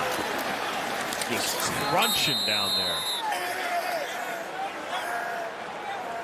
First down. What's crazy about Jalen Milroe is in any other offense outside of maybe Ohio State, he would have a package and he would have plays. Woo, they're hitting. He would have design packages and plays every single game. The problem here is you're going to take him out. I mean, sorry, you're going to take the Heisman Trophy winner out? No, you're not, right? So, I mean, he's that talented. Any other roster outside of maybe Ohio State and C.J. Stroud, he'd be getting a lot of playing time in every game. Delivers that thing on time. A spin move by Burton. Back the other way. Bill O'Brien spoke with us about Jalen Milroe yesterday, and he said, you know, last year we had some plays for him, and he held his hands out about the size of an index card, and this year that has grown and will continue to add to his plate. 6'2", 212. There's Bill O'Brien in the middle.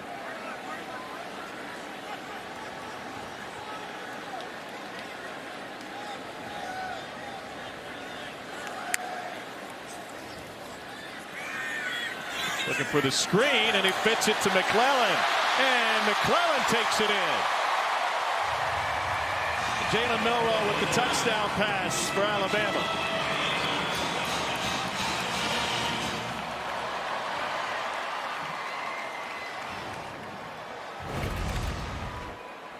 Boy, watch these guys get out and block.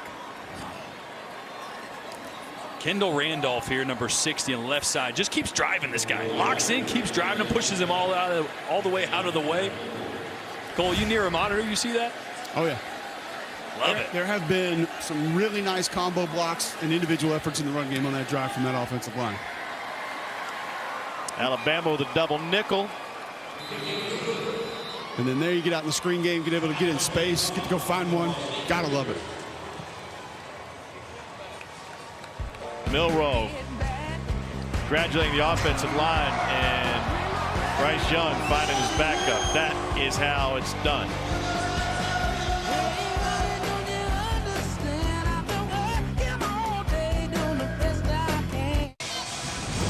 Let's take a look at the road to the championship, brought to you by Mercedes-Benz.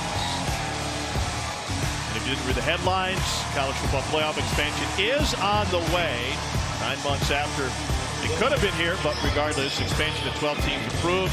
Scheduled to start by 2026 at the latest. The 6 highest ranked conference champs, plus 6 at-large teams. And the top 4 teams, all conference champions, would earn first-round buys. So 4 first-round games would be played at home sites, which I absolutely love. I wish, honestly, there were more home games. Yeah. If you think about it, if you're Alabama, you're the #1 seed. Not getting a home game. No. I mean, yeah, there's value in the bye, but you don't get a chance to play here at home in December and play for the playoffs. What do you like and not like about this? Well, I like what you said. I love the fact that the home games are there. It brings games that have meaning, not just bowl games. I do love the fact that there is a road to the national championship for a group of 5 teams. A better road. Multiple, it's a stretch, but at least one group of 5 champion is going to have an opportunity, and I think that's great for college football as a whole. Greg Sankey was asked about it today in Atlanta before the Georgia-Oregon game, and he pointed out that, listen, this is not any different really than what we had, and it was just delayed by 9 months. And this is a very complicated process. Get the television rights done, get the stadium secured, and 9 months behind where we could be at this point. Regardless, it is what it is. Cole, what was your interpretation of what came down? I like the fact that we're going to be able to have more teams involved, but I don't like doing it just to involve more teams. I still am a proponent of earning your way into the playoff. I think the way that it's structured, a lot of it is going to allow for that. I do think that they had to go ahead and say the top 6 top-ranked conference opponents, and you can't just go out and say Power 5 right champions. now. Yeah, correct. Because we don't know exactly where the Pac-12 and the Big 12 are going to be in the next year, 2 years, 3 years. So I think there are a few things that had to be done a certain way because of the uncertainty with where college football is headed and knowing what conferences are going to be what. Utah State is on its 3rd quarterback of the night. This is Levi Williams, transfer from Wyoming. Got in a couple of snaps against UConn. They have specialty packages for Williams. They're now get a chance to air it out on 3rd and 5. And it is incomplete. Nearly hauled in by Nana Davis. He's out of Etowah High School here in Alabama. First committed to Billy Napier, Louisiana, and ended up at Utah State.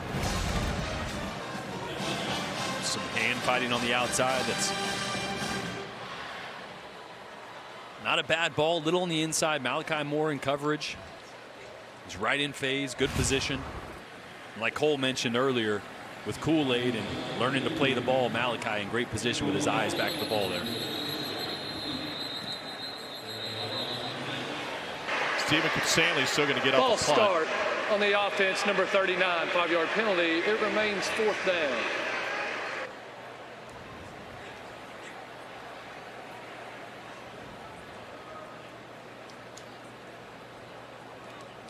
And so they'll back him up a little bit further. We had an Aussie punter from Ball State Thursday night that loved ice cream sandwiches. Cold. What about Stephen Stanley? Did you learn anything about this Aussie? Asked him before the game if he had an ice cream sandwich before he came to the United States. He confirmed that he had not. Did not know what it was, had not heard of it. He did, however, say, I need to know exactly what you're talking about because we have variations of it in Australia. And I just said, you know, the old school 2 chocolate wafers, ice cream in the middle. He said, nope, never had one. That's very good. What are they? That's not an ice cream sandwich. Under? This is an ice cream sandwich. Here's notable future conference changes coming your way.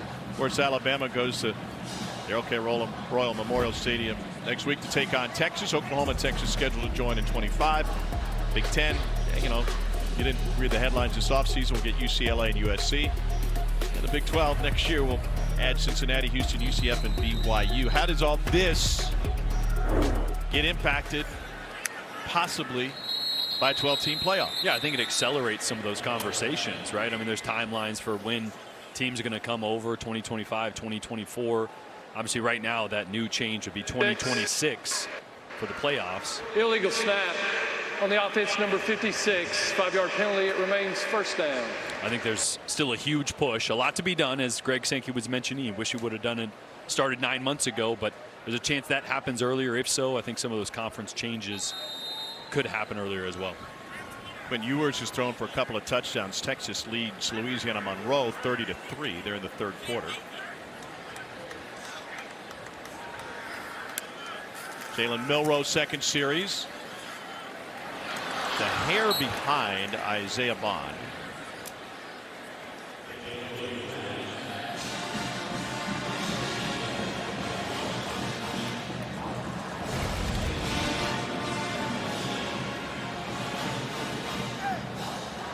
This comes down to mechanics, right? As a quarterback, your feet are always going to dictate where your velocity is, where your accuracy is that time. Feet a little too far wide open, missed the ball in that direction. I work the screen back to the middle of the field. That'll pick up about 5. Christian Leary, first grab of the night. Another one of the talented young guys they have, a true sophomore. She had a big 50-plus yard touchdown in the spring game thrown by Jalen Milroe as well.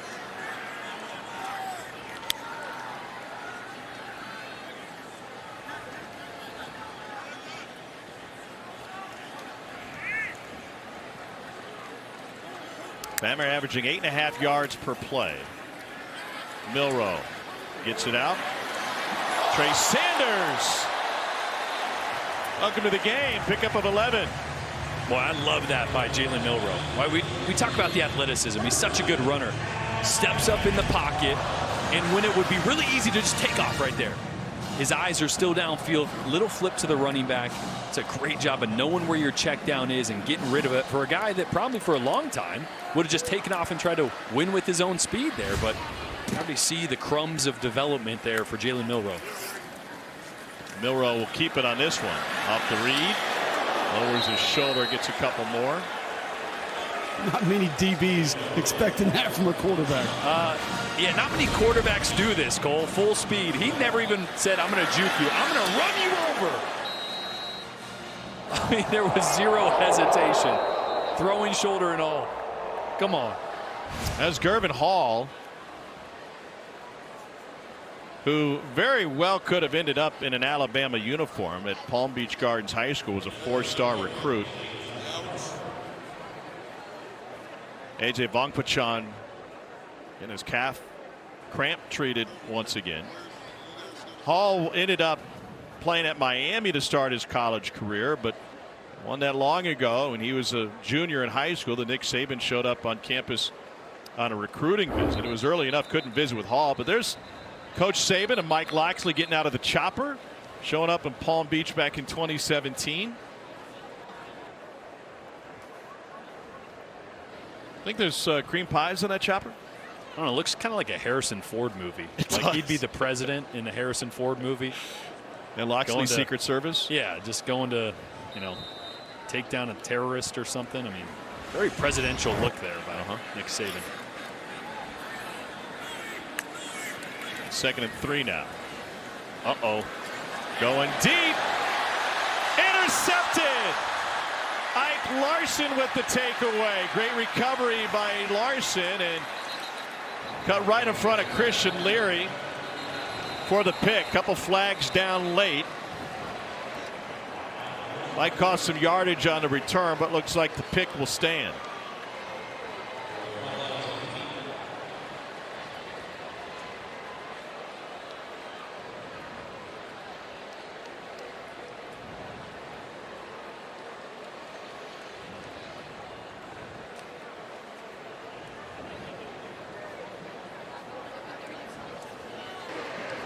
Following the change of possession, illegal block in the back, On the defense, number 48, that 10-yard penalty will be enforced from the spot of the foul.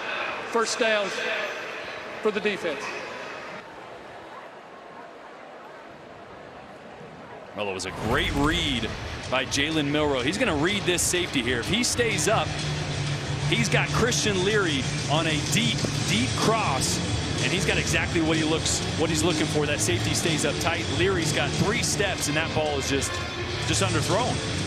I mean, Milroe could probably throw it to the end zone from there, so that's one of those times you're just trying to be too perfect, not overthrow him, and you don't get enough velocity on it. I'd say one thing cool to see, Ephraim Banda, the Utah State defensive coordinator, was going absolutely nuts after that interception. Patting his guys on the helmet, running back and down forth the sideline, jumped about 4 feet in the air after the actual pick. Love to see the excitement, enthusiasm still coming from that Aggie coaching staff. They'll run the sweep with Nana Davis.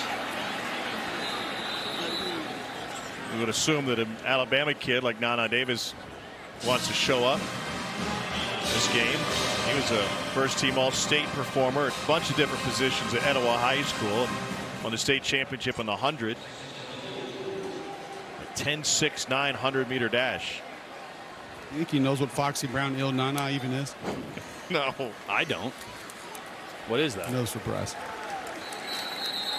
Foxy Brown Hill Nana? It's ill. I-L-L. Ill. Hill. Oh. You might have to explain it, Cole.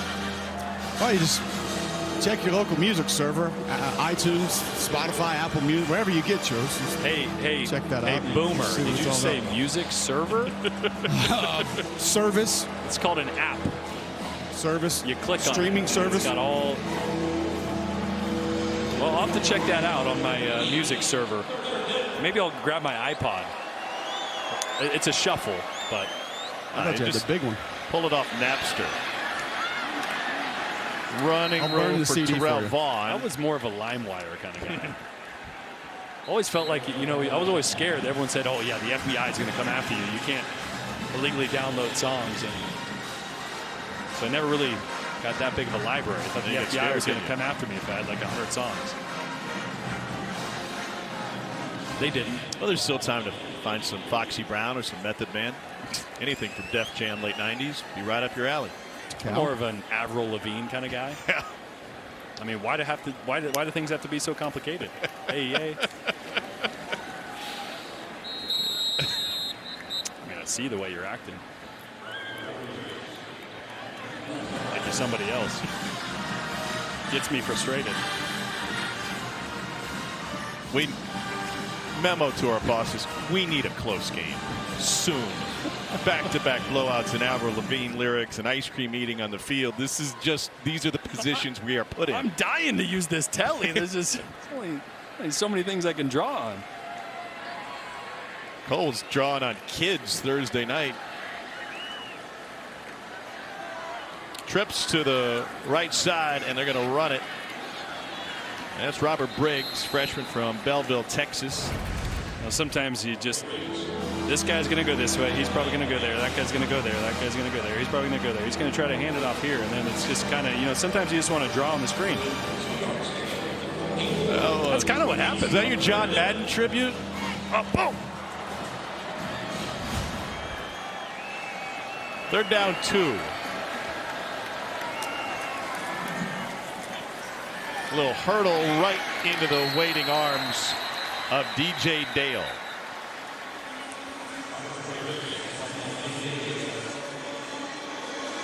.340 and counting in the 3rd quarter. A fun one in the Swamp tonight. We'll be there in a couple of weeks. Florida knocking on the door, trying to reclaim the lead against Utah with 1.5 minutes left in Gainesville. 4th and 1. They will punt it away. Kool-Aid McKinstry. Ames in as a punt returner.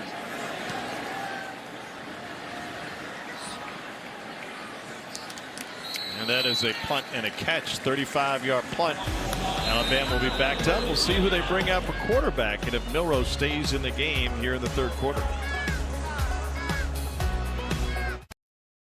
When we say celebrate the good, we mean celebrate the good. And good things come in pairs. Fried chicken and a nice cold beer, classic good. Avocado toast and a mimosa, you guessed it, good. Or pigs in a blanket with your little pigs in a blanket. Good food, good drink, good people. Celebrate the good. All in South Carolina, the block punt, DQ Smith picks it up. Gonna march it in. This was just after Spencer Rattler's first touchdown pass as a Gamecock, and suddenly, look at Shane Beamer. I mean, he can't contain himself. He dancing all night, 28-14. Look at this. Oh, you love the emotion, gentlemen. It's like being around you guys. I don't know what that dance move was. Milroe still in the game, and he hands it off. Based on your dance repertoire, I figured you know exactly what that is, because it's kind of the only move you have. Yeah, it's called the dad move. Do the dad dance. I'm hyper, don't know what to do with my hands or my feet. I'm just going to move them fast. 55-0. The previous largest season opening win for Alabama under Nick Saban was 2016 against USC. They smoked him by 46. Got 3 freshman wideouts. Yeah. Flag on the play on the completion, and here's a guy people are really excited about, Manuel Henderson Jr. Came in as a running back, moved to wide receiver. Illegal formation quickly. on the offense, more than 4 in the backfield. That's a 5-yard penalty from the previous spot. We'll replay second down. And if that was Henderson, he might have been thinking, well, you know, I always used to line up in the backfield. They have high hopes for him, though, and he looks extremely natural, running routes, catching the football. A guy that has breakaway speed. He could be dangerous in the slot down the road. 6'1", 185 out of Geneva County High School on the sidelines now. Bit into the tight end. Second catch for Kitzelman. Looks a little uncomfortable after taking that hit.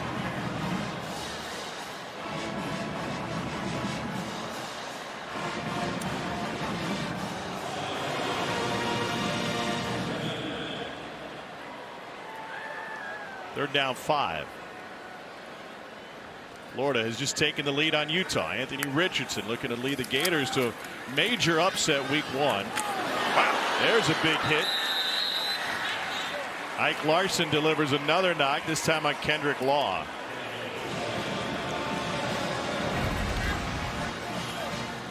Yeah, this is one where Milroe's got to keep his eyes out left. So he's actually reading the outside backer outside of him. So if you start your progression, there we go, one way, you got to keep your eyes over there, otherwise you're going to leave your receivers out to dry like that.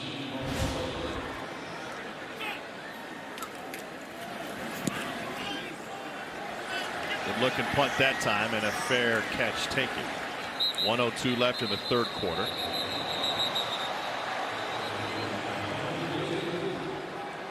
Cooler tempers prevail.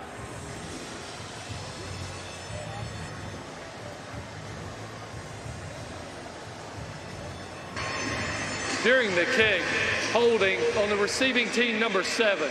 That penalty will be enforced 10 yards from the end of the kick. First down. Let's get it to Laura Rutledge and our friends at Academy Sports and Outdoors. Wherever fun happens.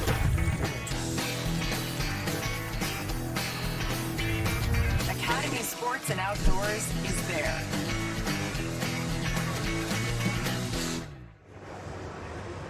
$55-0 Bama. We've been waiting for a while tonight, Cole, to see Jaheim Otis. He's a big freshman, not as big as he used to be, though.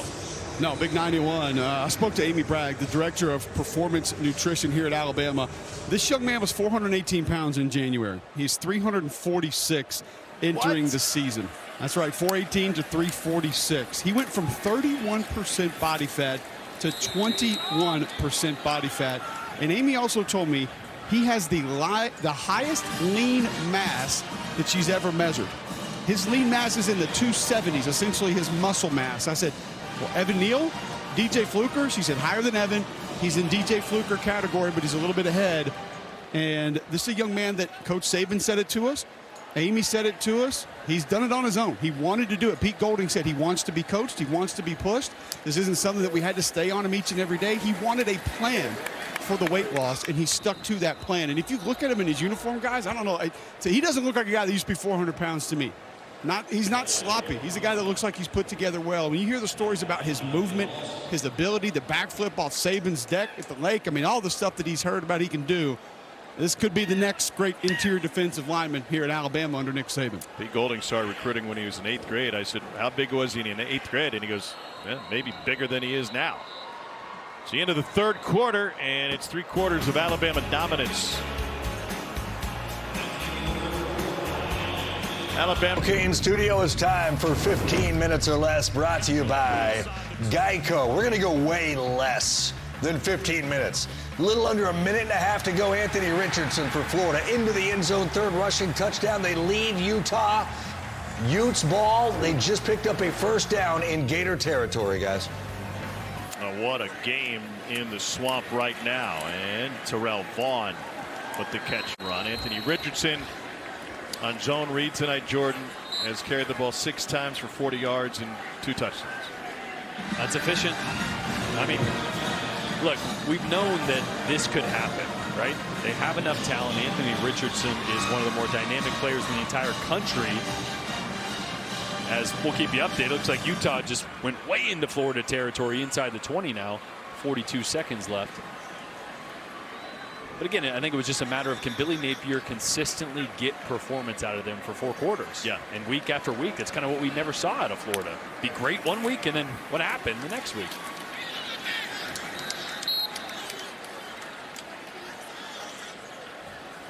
Levi Williams, the 3rd string quarterback. I say 3rd string coming into tonight for tonight's scenario, but he and Cooper Lega had shared time as the 2nd quarterback. In fact, it was Williams who played against UConn, and Lega did not. And they're very different, right? Lega is a manager. It's his 2nd year in the offense. He can manage the game. He's a good passer. Doesn't have a lead arm talent. Levi Williams, they call him Big Truck. He's the one that's a little more dynamic with his feet, has a big old arm. Not as proficient at running everything. They have 2 backup quarterbacks who were each MVP of their bowl game last year. Yeah. Lega did it for Utah State, and Williams did it for Wyoming. And Wyoming was tweeting about needing a quarterback about a month before the season. Uh-oh. The portal strikes back. He was the first quarterback ever to rush for 200 yards, score 4 rushing touchdowns, and pass for another in a bowl game. That was in the famous Idaho Potato Bowl.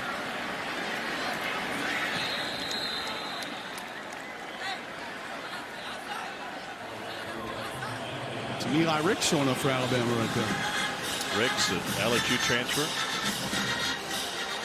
Makakona, the senior from West Valley City, Utah, was at Colorado Mesa before coming to Utah State. It's Jaheim Otis again. Utah State actually getting some good push. Little screen, set up some blocks nicely. Nice push on the right side of the offensive line there. Williams gets hit in the backfield, escapes, and then took a crunching hit.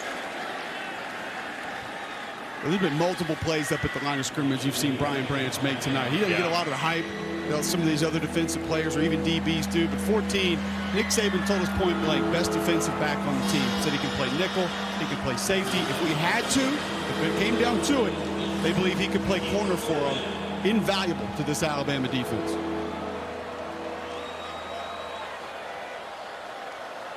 Third down 1.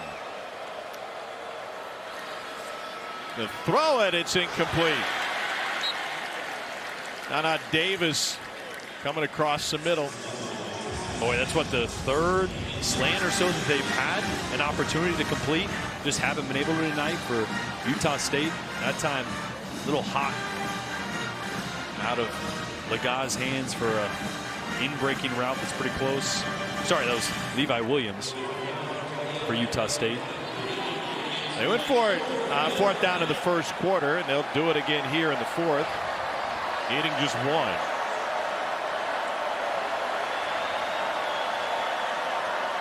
They go zone read to the top here.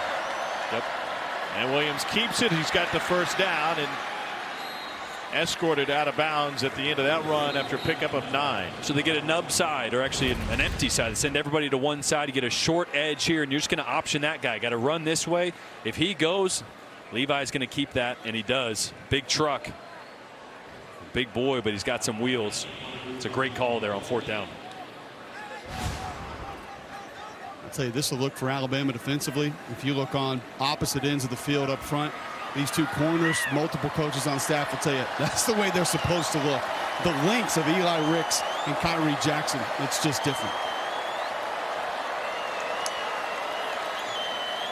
Try to run it again, and Jalen Moody first man there.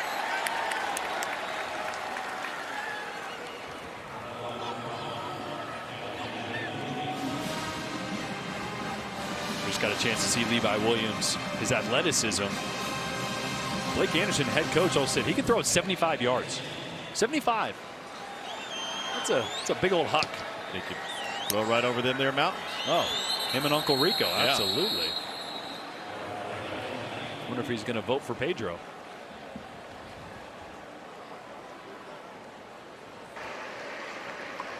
Offside on the defense, number 91, in the neutral zone making contact.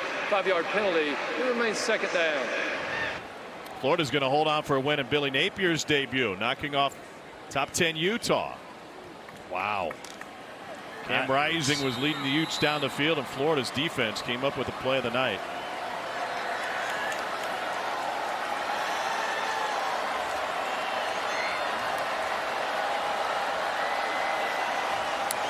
Two big SEC versus Pac-12 wins for the league today. Into the end zone and incomplete. Were you surprised with the ease with which Georgia dispatched Oregon to start the day?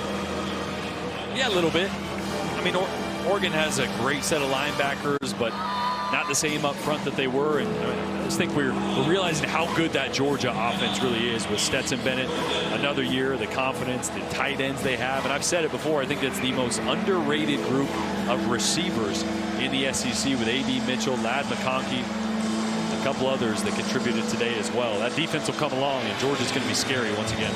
Bo Nix was intercepted twice by the Georgia defense today. Stetson Bennett threw for 368 and a couple of touchdowns. That was in one SEC Pac-12. Ball's loose, and it is fallen on by Utah State. Nana Davis with the recovery. You know what's crazy about that stat with Georgia as we look at the replay here? No, we don't need a replay. Okay, good. So I was looking into it a little bit earlier for our SEC Nation show, and I was just thinking Georgia's going to have to win differently, right? Their defense is going to be good, maybe not as good. So instead of 10 points a game, it's 15, 16, whatever it is, they're still going to be elite. But I was thinking this offense is going to be different. And Stetson Bennett last year in the regular season didn't throw for more than 300 yards once. Only had 17 completions. That was the most in one game. He averaged 10 completions a game in the regular season. So Stetson Bennett was a great quarterback last year. Didn't really have to do much. I think he's going to carry a lot more of a load this year with how they're going to operate on offense. Fair catch taken. When we return, Dari Noka will show you the play that sealed the win for Florida against Utah. That's right after this timeout. Dari Noka, Tom mentioned it. Here's how it ended. Utah driving with a chance to beat Florida. Cam Rising picked off in the end zone by Amari Burney, in the Billy Napier era in Gainesville starts with a bang. 29-26. Gators, guys. Sorry, that is huge for Billy Napier and that Florida fan base. Man, what a win. That's the kind of win that can propel a team to a level that they might not have gotten to. Right, you limp through that, or you lose that game. That can set the tone for. I have a comp for you. I mean, Ed Orgeron's last year at LSU, they go out to UCLA. Yeah.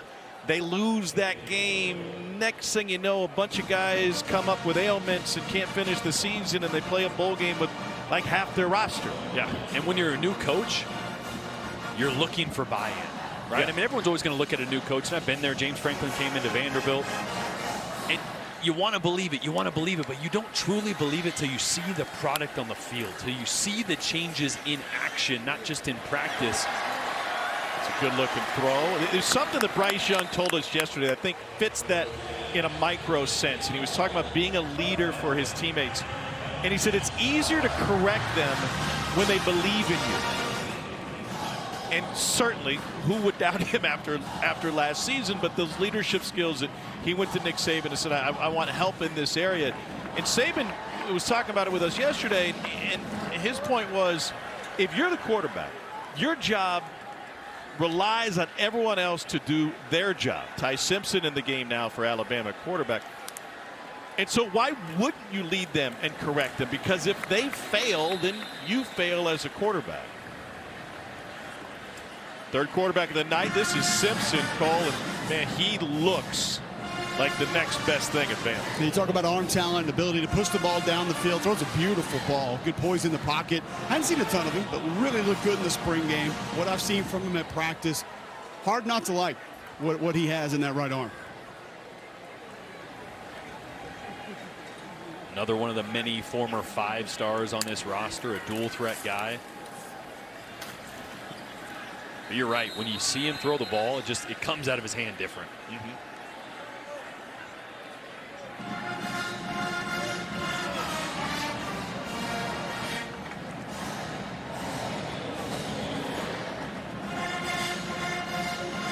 6'2", 198. He's from Martin, Tennessee, out of Westview High School.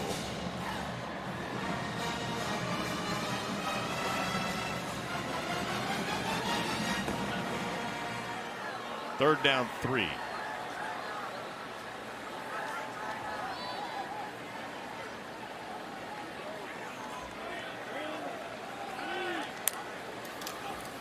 Pressure coming.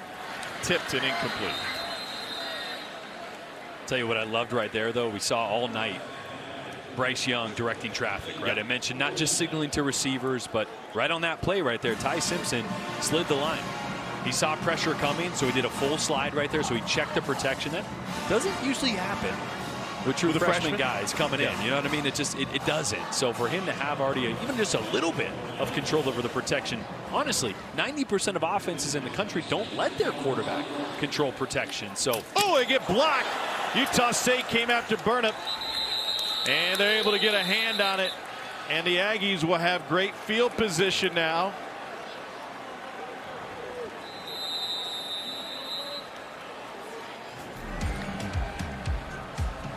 Oof.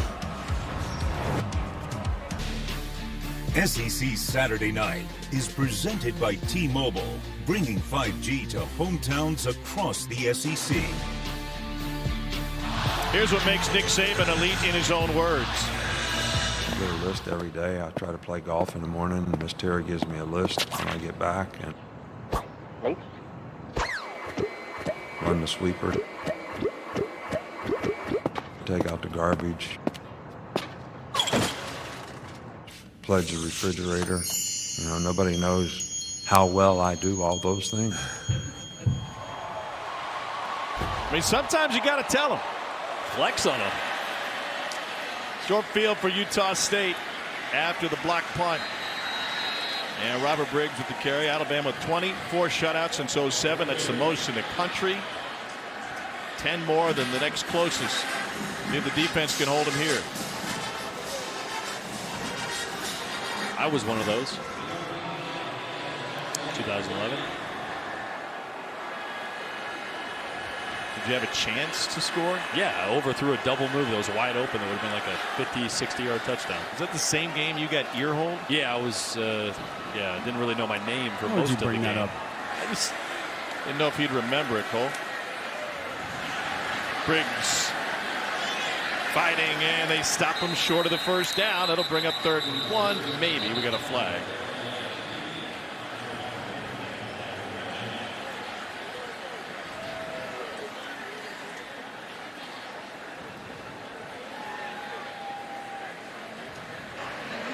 There is no foul for offensive holding. 3rd down. I wasn't going to mention it, but you brought up the game, so let's take a look at one of your highlights against Alabama. Wow. Wow, you have this.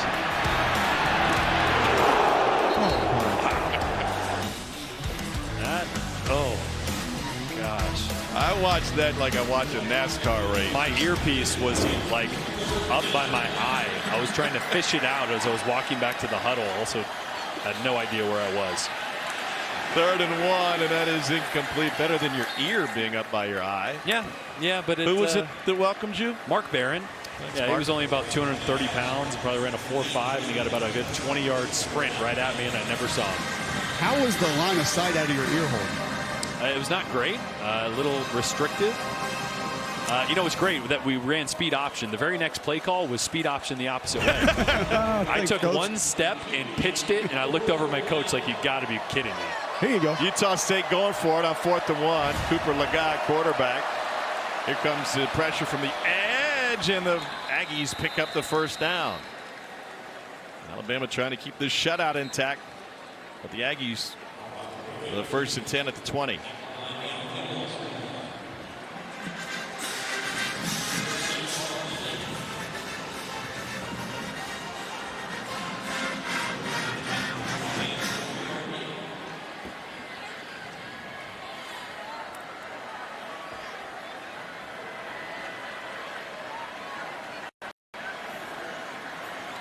Shot to the end zone. It is flagged on the play. Batted away by Eli Ricks and Malachi Moore helping out. We'll see which direction this one goes. It's got to be offensive. Eli Ricks was in great position. Forced the receiver to the sideline. There is no foul for pass interference. 2nd down. Good to see him pick this up. Look at this great job. Turns, plays the ball, and that's. I think they easily could have kept that on the field and called that on the offense, but really good coverage there by Eli Ricks. Jalen Royals, the intended receiver. Pylon Cam shout out.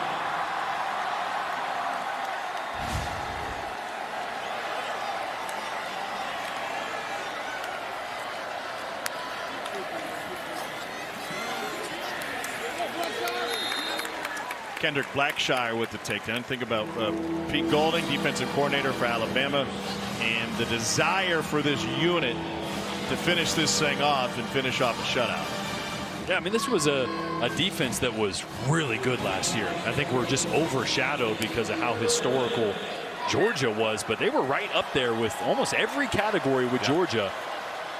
Top 20 overall scoring defense, 4th in the country in rush D, and 7th in total yardage.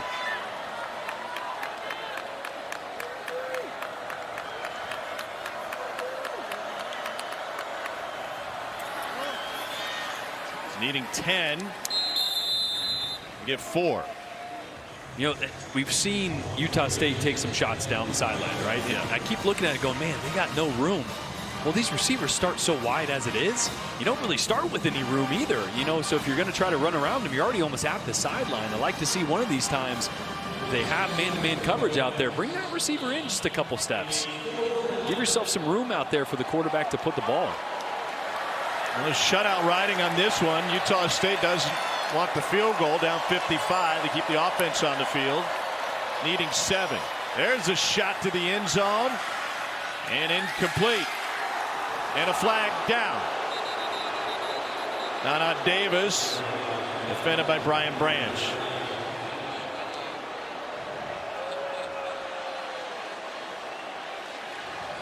Well, there is no foul for pass interference. The ball was uncatchable. The ball will go over on downs. 1st down. Alabama with its 2nd 4th down stop. And that is big for Pete Golding and the defense. They keep the shutout intact.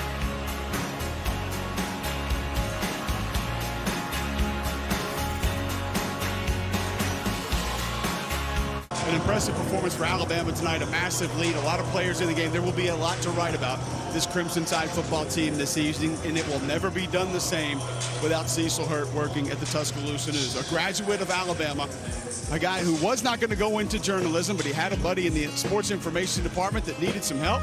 He said he'd come over and help, kind of fell in love with it, and then became a guy that worked in the sports information department here in Alabama. We're going to work for the Tuscaloosa News, and that's the only place that he would spend his entire career, covering the Crimson Tide for multiple decades, and did it better than anyone. A national writer that a lot of people really knew, loved, and respected.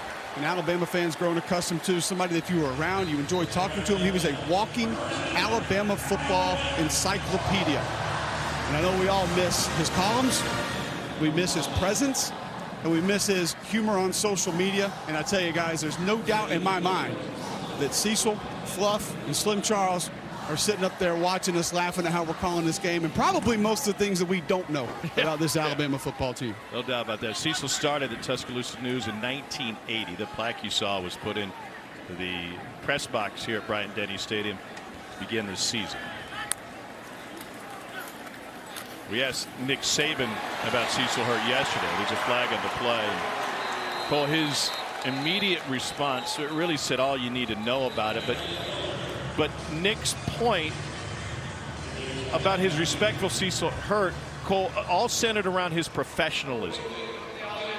Absolutely. And there are just different reactions that you get from Nick Saban with different individuals when you ask him about it. And Tom, I thought that was one of those times. He was on his way out of the office, turned and stopped, and just wanted to talk about it, wanted to share his thoughts about Cecil. And he said, man, he was old school in a great way, in the way that everybody should be. He said, I loved him, respected him, and we definitely miss him. And to be specific about the exchange, he said, you know, I could tell Cecil something and say, you can't use this. You can't tell anybody about it. And I knew that it wasn't going anywhere.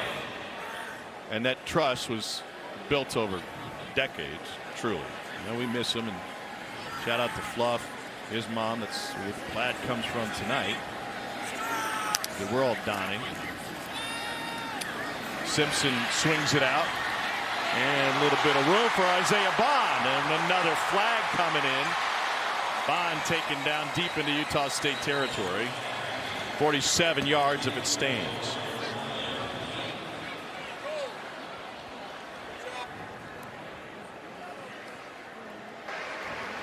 Illegal block at the back on the offense, number 24. That penalty will be enforced 10 yards from the spot of the foul on first down.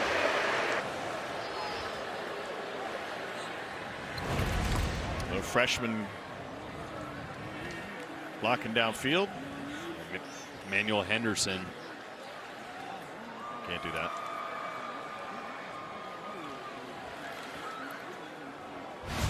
Oh, this is so good for these receivers, though. You know, we're talking with Saban yesterday about allowing your players to improve. And really, the conversation was about what do you allow from a mistake standpoint. And he said mental mistakes, none. They will never be accepted. They cannot be accepted. If you don't know what you are supposed to be doing and you make a mental mistake, then you don't need to be on the field. Pete Golding, there's a horse collar tackle, was not more forgiving about it, but he was more understanding that young players are going to make mistakes. His point was, if you're going to make a mistake, you better be doing it full steam. And that we can live with. Personal foul, illegal horse collar tackle on the defense, number 15. That 15-yard penalty will be enforced from the end of the run and carries an automatic first down. But Cole, big part of that conversation was, as we discussed before, the comp to Amari Cooper was building depth. And in games like this, an opportunity to get freshmen on the field, to learn who you can trust, and learn who knows where they're supposed to be. And Nick Saban said mental mistakes will never be forgiven. I love the quote that he used with us. He said, you can't play winning football physically when you don't know what you're doing. And I think any of us that have played the game completely understand that. If you're questioning anything about your assignment or your alignment or who you're covering or where you're throwing the football or who to block, you're not going to give it full speed. There's always going to be a little bit of that doubt that creeps into the back of your mind, and these reps help build that confidence. Jamarian Miller with another carry, this time 2 for a loss. All right, so next week Alabama gets Texas. Game day is going to be in Austin for the Alabama-Texas matchup. That will be massive. Yeah, massive is right. I was such a big fan of Steve Sarkisian when he was the offensive coordinator here. I think he's a brilliant offensive mind. Quinn Ewers, I think you said earlier, a couple touchdowns. Yep. Right from the freshman or first year. I don't know. What year are they anymore anyway? I don't know. Yeah, his first time playing. Yeah, his first time playing. He's a talented quarterback. We've talked a lot about the secondary, right? That's one of the things that a lot of guys rotating on the outside, they're going to be tested. 2nd and 12. Finally lost to one of his assistants last year when Jimbo got him. Whatever happened with that relationship? Well, I think Netflix is doing a documentary about it. 30 for 30. It will be on ESPN. And Paul Feinbaum has a book coming out about it. That's right. 55-0 is the final. Bryce Young, 5 touchdowns, all in the first half, threw for 195. And he ran for more yards in this game than he did all of last season. Big win for Bama. Nick Saban is with Cole. Coach Saban, we talked a lot about the youth that was going to get into this football game. I'll switch around for you. A lot of the youth that you guys were going to play in this game, you want them to finish. You want them, if they make a mistake, to go full speed. How did you feel about that part of your team in the second half specifically? Well, I told the guys, if you get an opportunity to play, you got to be ready to take advantage of the opportunity that you have. And a lot of guys have a hard time really focusing on getting ready to play when they don't know if they're going to play or not. So the penalties, the mental errors, and the things that those guys have an opportunity to learn from will be really good for them. Bryce Young had an opportunity to do a lot of different things tonight. I don't know how you feel about him running down the field trying to juke everybody, but every aspect of his game looked clean to us. How did it look to you? Yeah, Bryce played really, really well. I mean, if you ask Bryce, he'd say, hey, I missed a couple things, which he had a couple guys open that, he missed, and he's the first one to know it and the first one to admit it. But, he played great in the game, and, we're pleased, and we're going to have to play better as a team as we move along, and there'll be a lot of good lessons for us to learn from this experience. Thank you, Coach. All right, thank you. When Bryce Young finishes a game, the other team starts a receiving line for him. You don't see that very often. Alabama dominates. Another season opening win for Nick Saban. He has never lost. First game of the year as Alabama's head coach. 55-0 is the final here. To get you back to the studio, here's Dari and the fellas. All right, Tom, thank you very much. All right, Benjamin Watson, Takeo Spikes here. We're going to send it back out in just a minute. Should hear from Bryce Young in a matter of moments. 55-zip. Easy peasy, right? What impressed you most about him? I just think the control of how the number ones took over the entire game, not just offensively, but defensively. They played complementary football across the board in this show. 5 touchdown passes, a touchdown run for the Heisman Trophy winner, Bryce Young, who's standing by with Cole. Bryce, you knew that, go ahead and grab that, you're good. You knew that there was going to be a lot thrown at you defensively tonight. How did you feel like you and your offensive line handled all of it? Yeah, I think a lot of the credit goes to the guys up front. There's a lot, like you saw, that we saw a lot of different looks, a lot of different blitzes, but credit to my O-line, the coaches who prepared us. I think they did a great job of picking everything up. There's a lot of communication that had to be made, but I think they did a great job. So I'm excited. We cut on the film. We'll see what we can improve on, but I'm happy. All right, so I asked Coach Saban, I said, everything that Bryce did looked pretty clean to me. It looked pretty good to Jordan and Tom. He said, well, if you ask Bryce that, he'd probably say, no, we got to come back, fix this, that, whatever. Were you pleased with tonight's performance? There's definitely some stuff that, I want to watch back on film, some plays I wish I had back, just some operation stuff that I can definitely improve on, we can improve on as a unit. So, I think we did some good things as a group, but there's definitely a lot of plays that, we weren't as clean and as smooth as we wanted to be. So we cut on the film and try to learn from it. What about celebrations?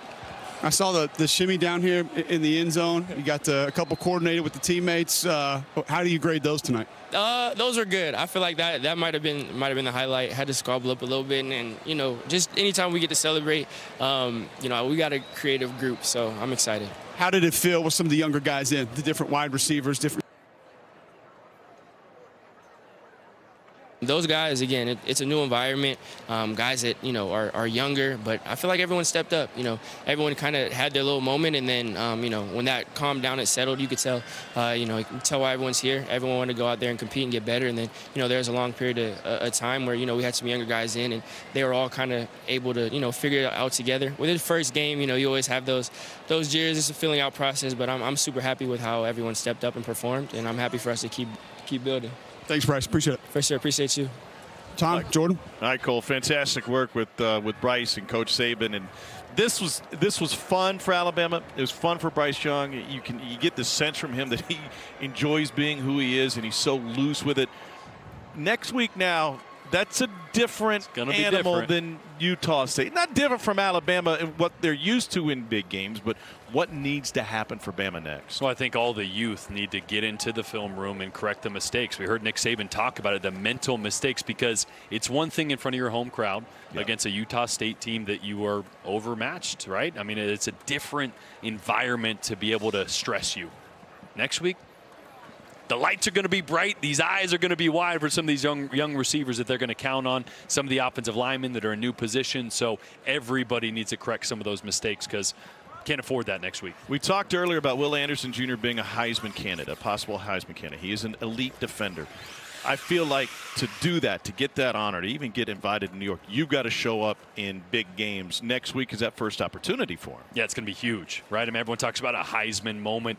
As a defensive player, you're already behind the 8 ball, right? So you better, as soon as you have one of those moments, you better make the most of it. We saw Bryce Young throw 6 touchdowns tonight and rush for 100 yards. That was pretty cool.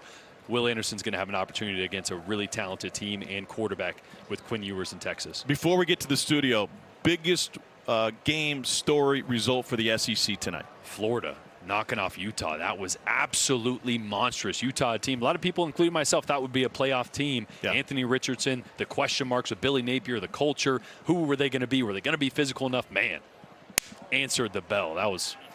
Can't wait to watch that one back. Utah got off to a slow start last year. They ended up in the Rose Bowl, but man, what the definition for Florida. And by the way, Georgia hammered Oregon earlier today. Stetson Bennett looked like Stetson Bennett. Well, yeah, he did. Picked up right where he left off in the national championship game. Again, it's going to be a different Georgia team. They're going to win different. They're going to defend different.